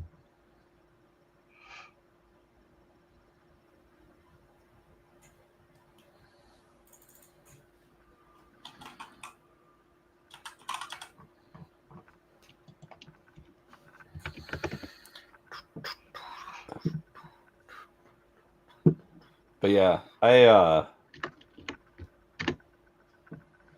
that's one thing that I do think is funny. Like, you'll see stuff like this, like these, this rule CD that is generally well received. People are very happy with it. It's like, oh, I really appreciate these kinds of tools. Right. And then they just stop making it. Right. Yeah. Right. Or stop supporting it. It's like, no, we're not going to do anything with this. Like the 2.0 expansion seems to include, from what I can see, includes like all the complete books. Yeah. On it. So it's like, oh, okay, well that would be fun and useful. But then it's like, the stuff that nobody wants. They're like, no, we're gonna make you have this. Like D&D Beyond, Project Sigil, blah blah blah, and everyone's like, we're not using that. Yeah. Try to for this. Sure.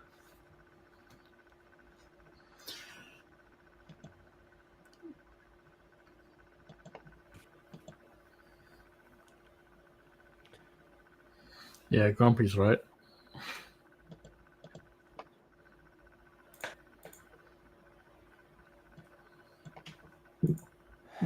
Well, yeah, stuff. I mean, it would still not going away. It's going more and more. Yeah.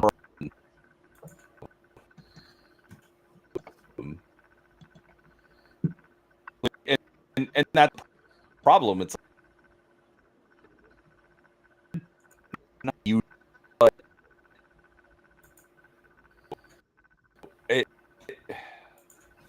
I think I had a feeling he was crashing out. that was weird. Hi. Yeah. Your video like start massively de-resing. I wasn't surprised you were about to crash out. Oh. Well, at least it was super quick as opposed to how stupid it's been lately. Oh yeah, like with the stream with Max the other day. Oh my gosh. Like literally the cable company straight up like replaced the cable going from the street to my house. You know. So, and it's been fine ever since. Except for that. That's the first time anything has happened.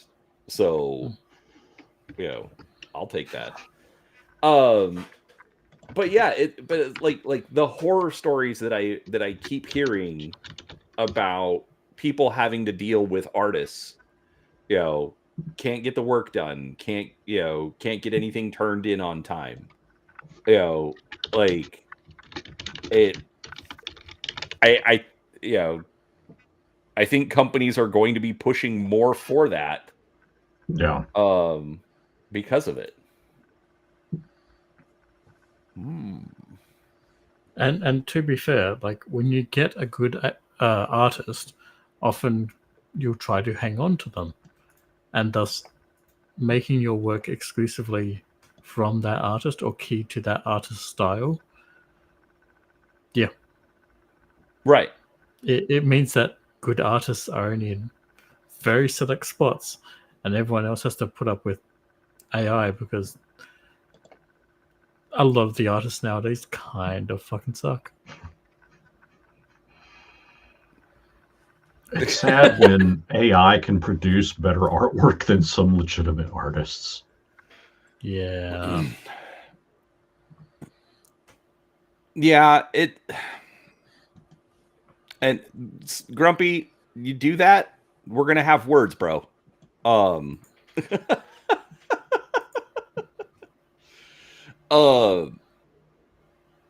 and honestly, that I think is the bigger problem. Like, I'm like look at like the old 80s and 90s gaming books. Yeah. The art really was not that good. But, you know, and like I'm willing to accept less good art. Okay, I don't need like the super highly produced stuff that WotC's been putting out since 3rd edition. You know, it looks great, but I don't need it. But that's that I think is the bigger problem, is the artistic people. You know, whether The people with no imaginations need to be inspired by something. right, no, but I'm just talking about like the artistic people just not, like in general, not being responsible enough, you know, to get the work turned in on time. No. You know, so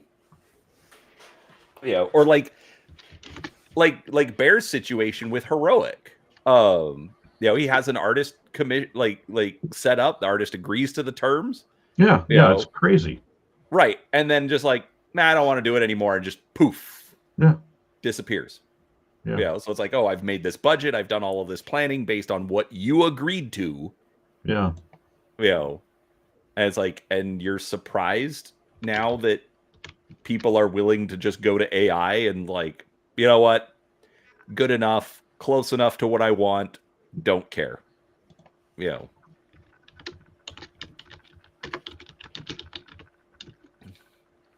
I don't think art is too homogenous, Grumpy.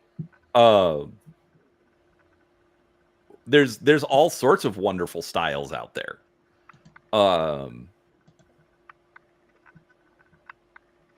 I think the bigger problem is just, you know, like the artists that could be good if they put more time and effort and, you know, practice into their work, unfortunately just aren't following through. So like for the Packlands, you know, I'm going to call her the daughter-in-law because she's basically there anyways. The daughter-in-law has a lot of potential. You know, is it the best art I've seen? No. Is it adequate for my needs? Absolutely. It's better than I need. You know.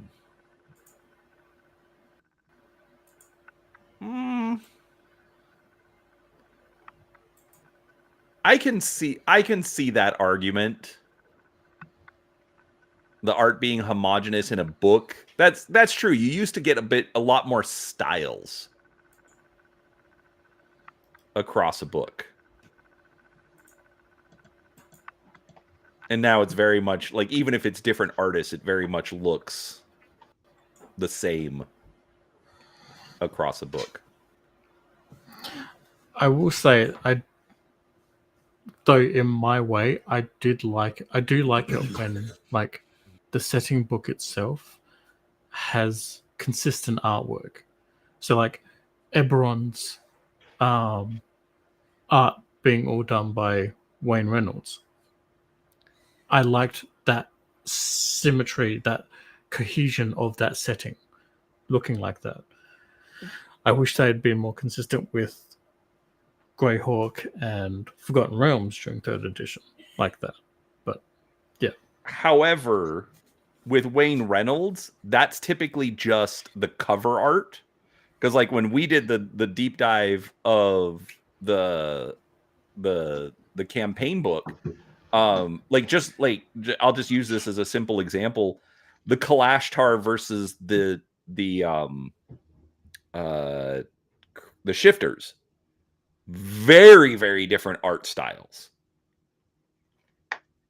So they had a variety of art styles through the content of the book, but they had Wayne Reynolds do the covers of the books.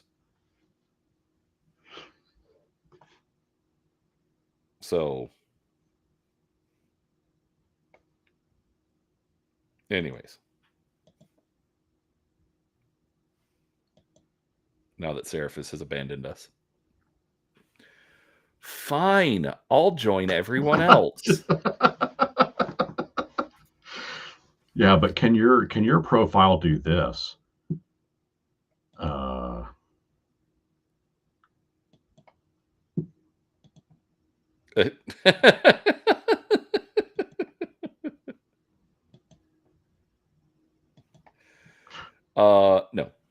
I mean, I probably could figure it out. I'm just too lazy to do so right now.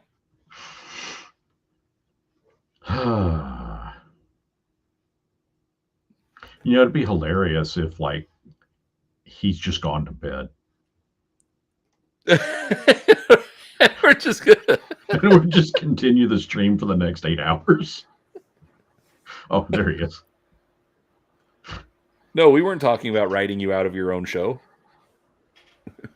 I just assume every time I have to put a child back together, that's what you're talking about. So,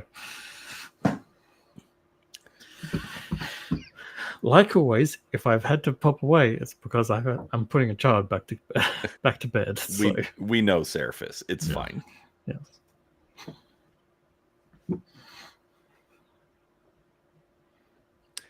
Anyways, but yeah, Stop trying to write me out of my own show. Yes, we're going to write you out of your own show. It's going to happen eventually. Just accept it.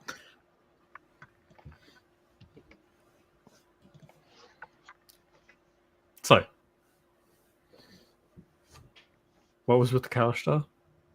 No, I was just saying that, like, the art style, between like the Kalashtar and the shifters was dramatically different.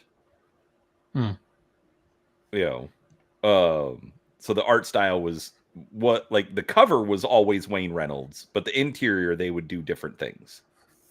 Yeah. So, but like, that's one of the things. I guess that's one of the things and you kind of even are alluding to this, is that, when you say you can do with less art or less dramatic art and stuff, that's inside the books, because you probably still want that eye-catching cover. Yeah. Oh, sure, but Wizards has always done that. They always had the Frank Frazetta or I can't. That was TSR.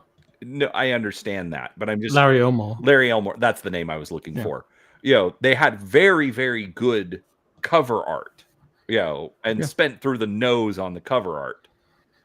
But then, the interior stuff. It's like my 4-year-old drew that owl bear thing. Maybe Dragon Magazine #1. This is our dragon. Right. So, which again, that's I'm totally okay with that because like the cover of a book is marketing. It's that's absolutely what it's for. So, and that's what I'm kind of getting at, where if they'd been more consistent with like that art style, like the Eberron covers are all done by Wayne Reynolds, the Grey Hawk is all done by, say, Larry Elmore. That kind of consistency. It doesn't matter what kind of crap art you've got on the inside. On the books themselves, on that cover, you picked it up, you look at that, and you can be like immediately, this speaks to me. Or, I don't think this one really speaks to me. What I don't like is, like, you see these right here behind me. Those are my books. Mm-hmm. And up here. And Gur, you've got some right behind you. All you see are the spines. You miss out on those really cool looking covers. Yeah. And I hate that. Which I can see your point. However,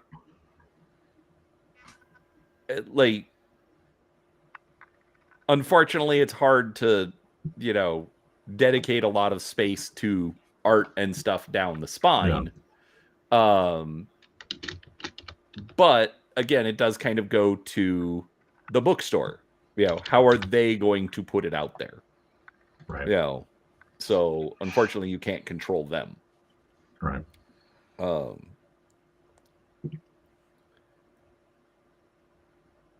Which, that was also, quote unquote, part of the marketing push is, you're paying to have the front faced books instead of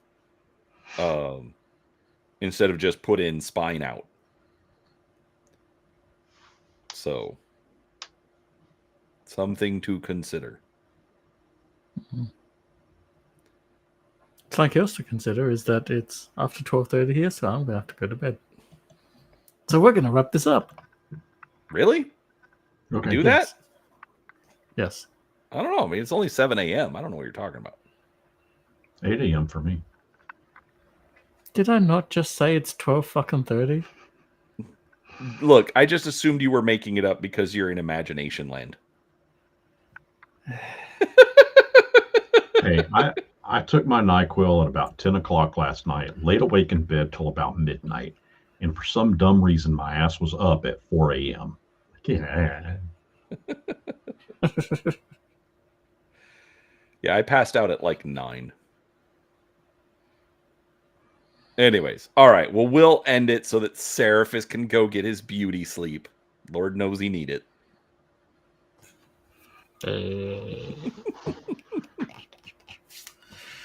Yes. I thought I was hilarious. Knee slap. Well, someone has to. I was going to say, Kim doesn't think so, but, here we are.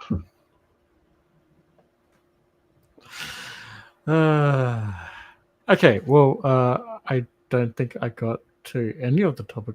Well, you know what? Next week, we're going to have the topic that I actually came up with for this week, and it's going to be funny because it's not going to be applicable anymore. And yeah. Well, good. I won't be here for it then. I literally won't be here for it. Yeah, I know. Okay. Who knows? We might all not be here for it. It might just end up being like that. But anyway. So, go. Say where people can find you in case for some reason they're actually new here and, They can find me at Gaming with ADHD, which I've been good about getting stuff out more often. But also, please check out Reading Wikis for You. Just YouTube at Reading Wikis. I've been having a lot of fun with it, and I've literally put out a video every day for 3 months. My God, where have you found the time? That's a great question. And I think the newest video is on the Primarch Mortarion. Yep, Mortarion went live 7 hours ago. Next week will be Magnus the Red. And anyways, I'm having a blast with it. So check it out. Make suggestions. Brian, your suggestion probably won't make it in because it's like 2 paragraphs. So it'd be like a 3-minute video. I'm going for a little longer than that. Well, link it to others. Yeah, make it your first short. And I've been trying to think, like, I've had some ideas because I don't want to say no, but I have to figure out how to make it work.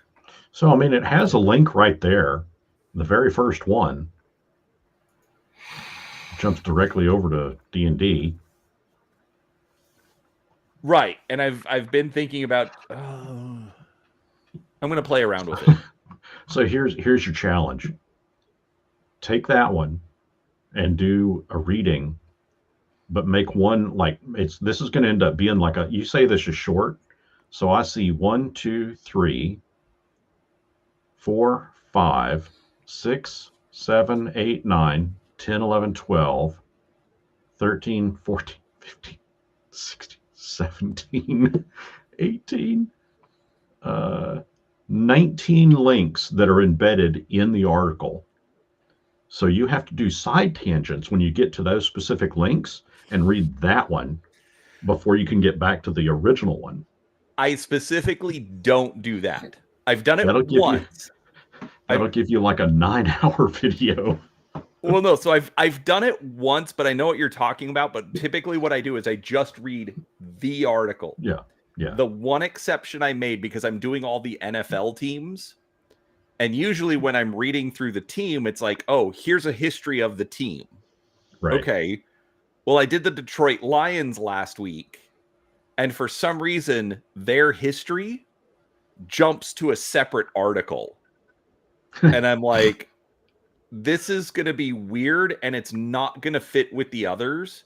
So that's the only time that I've actually jumped forward, done another article, and gone back to the original and continued. But that's the other thing I need to figure out. I want to do a live stream, like, this week in Wiki, and I actually because I don't do any commentary either. And so I actually do like a stream doing commentary on the articles that I've looked at, and go down some of those rabbit holes for each of the articles. But we'll see. But I do like I have thought before of taking some of these shorter articles that I could probably read in less than 5 minutes, and just put that up as a short, and then say, hey, if you'd like to know more about this, jump over to this article. But I don't know.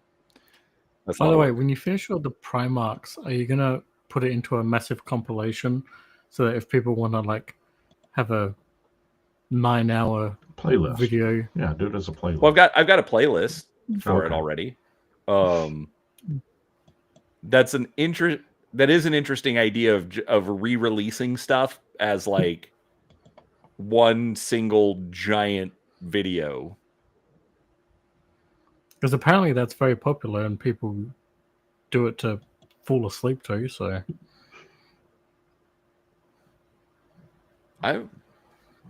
So there's a trend right now going on where specifically people watching YouTube on their TVs, they want long content, like a couple of hours long, because they don't have to do anything. They just sit there and just don't mess with the navigation. They just sit back and just watch. or have Right. it play Well, while they're doing other things. Right. They're cleaning the house. They're cooking dinner or whatever it is. You know? Right. Which is why the D&D CD-ROM, that's why I said it doesn't quite I fit follow my you. criteria. You know, I gotcha. because like that's the other thing. Like I have also found I've got like a lot of my articles. I'm getting like minimum seems to be around like 30 minutes for stuff that I'm doing. But like a lot of the football teams, hour and a half. Yeah. You know, and that's not that like no editing, no outtakes, none of that. Like I just leave everything in raw, 90-minute video. And I started to think, I'm like, these are massive articles. How many times does somebody hit it and just bounce? Like they'll read like 2 paragraphs and just bounce off because I don't have time for this. Right. Ain't nobody got time for that. Right. So, that, and like anyways, I'm talking too much. Seraphis wants to go to bed, but I've shown him some of my graphs on it. Like I can't get the subscribers, which is frustrating, but the views and watch time are slow. Like the average trend line is slowly creeping up. Yeah. So it's there. I just need the people to subscribe. Yeah, I think it's funny that like the person with like the worst channel out of the 3 of us is the person you keep consulting with. Like, because you're awake. The fuck is wrong with you? You're man? awake and you're a friend, and I know the thing is I also know that you watch the stuff, so it's not so much, hey, how do I your make opinion is valued? Yeah, no, absolutely, Seraphis. I don't care that you have 90 subscribers to your channel. I care about 93. Okay, wow, it's gone even farther down. No, I care about the fact that I put the videos up. I don't think you watch all of them, but I know you watch quite a bit. You're good, and I think it's probably because we're friends, but you are still good about putting in comments. Hey, I'd like to see this. What about dropping this in? So you're giving me some sort of feedback. So absolutely, I'm going to listen to you. Yeah, I don't really do like the American sports stuff or the American holiday stuff, just because Australian. That's fine. But like pretty much everything else. But if you did read wiki on Steve Irwin or Men at Work, I wouldn't watch it. Okay. Right, but again, it like I do like the only reason I've done like the holidays is because it's easy. It's like, oh, it fits. Okay, I'll do it. And I'll be honest, I've actually had a lot of fun with it because it's like, oh, there's a lot more to this than I even realized. Like Black Friday, part of the reason I did it wasn't because it's a big American thing, but it has really started becoming a worldwide thing. Yes. It doesn't make any fucking sense. Blame the internet.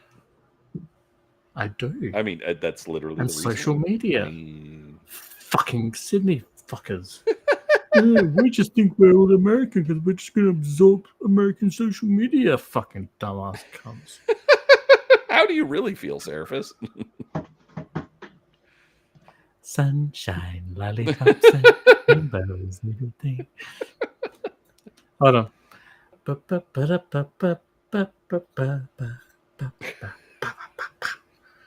That's also American, by the way.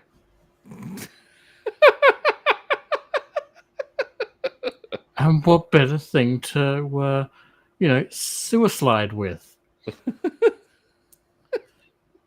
than more American stuff? I love it. Mm. I'm here for it. Mm. Anyways, Brian, what do you got going on this week? Yeah. I'm not sure yet. Okay. We might have some snow tomorrow. Snow and ice. What about on your channel? Oh, more Artificer stuff.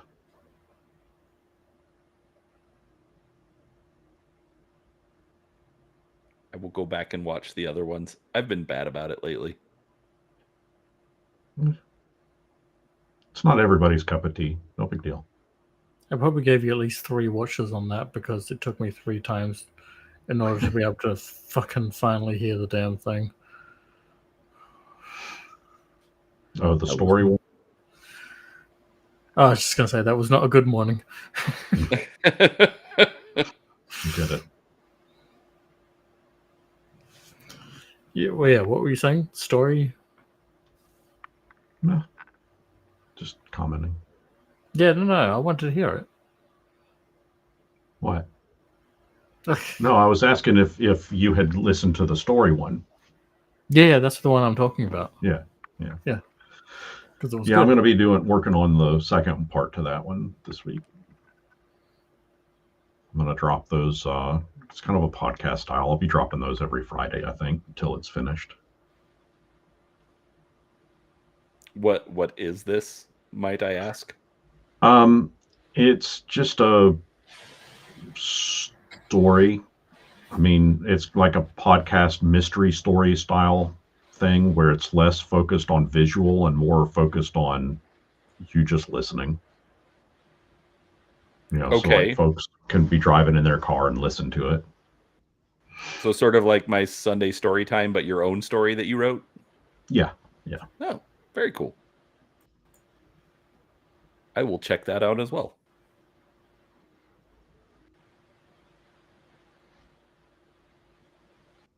And it's pretty interesting because it's... I'm not even sure how to properly... Because it's like storytelling the history of like the artificer, but also kind of meta-loring as well. Yeah. Yes. So like basically it's called The First Artificer, and I go back and tell a story lore wise based on how the artificer originally appeared back in Dragon Magazine issue #1. And the second one, which will be out this Friday, kind of sums up and talks about how what the artificer was in 3rd edition. And then, you know, of course, I'll have another one that talks about it from 4th edition and then 5th edition. But it all just kind of presents it in a storyline way. In 4th edition, the artificer is a summoner.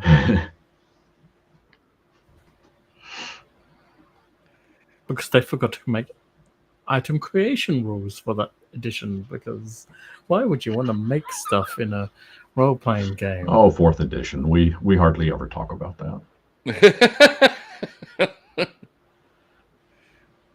And yet, in some ways, it's still better than what 5th edition has done, which is annoying as fucking crap. I did like Bloodied.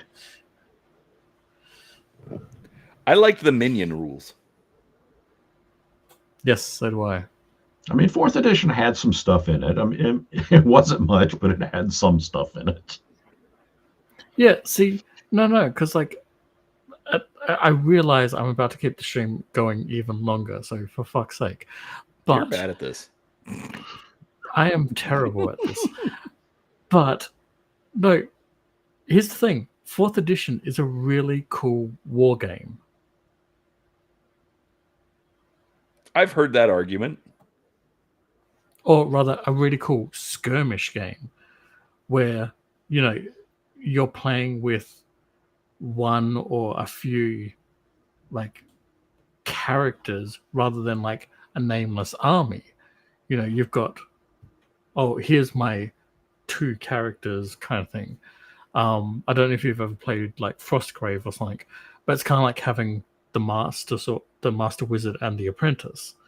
You've then got all the minions around that, but like the focus is kind of on your primary character and their attaché kind of thing.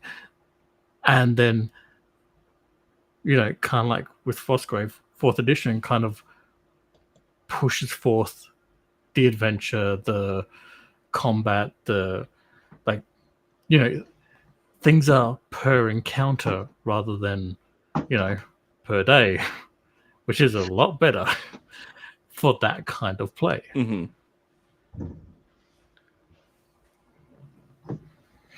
No, I I think there's a lot of good regardless. I think fourth edition gets a lot more grief than it needs to get, but you know, It's not a good D&D, but it is a good game. I never see gave that that. a chance.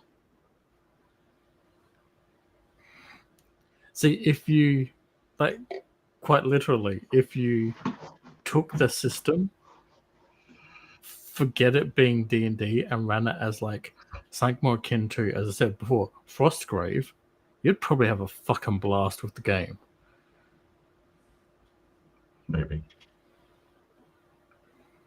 I can see the argument. Anyways, I think you've got to go to bed. Otherwise, you know, Grim and children might be grumpy with you. Or you might be grumpy with them. All signs point to both.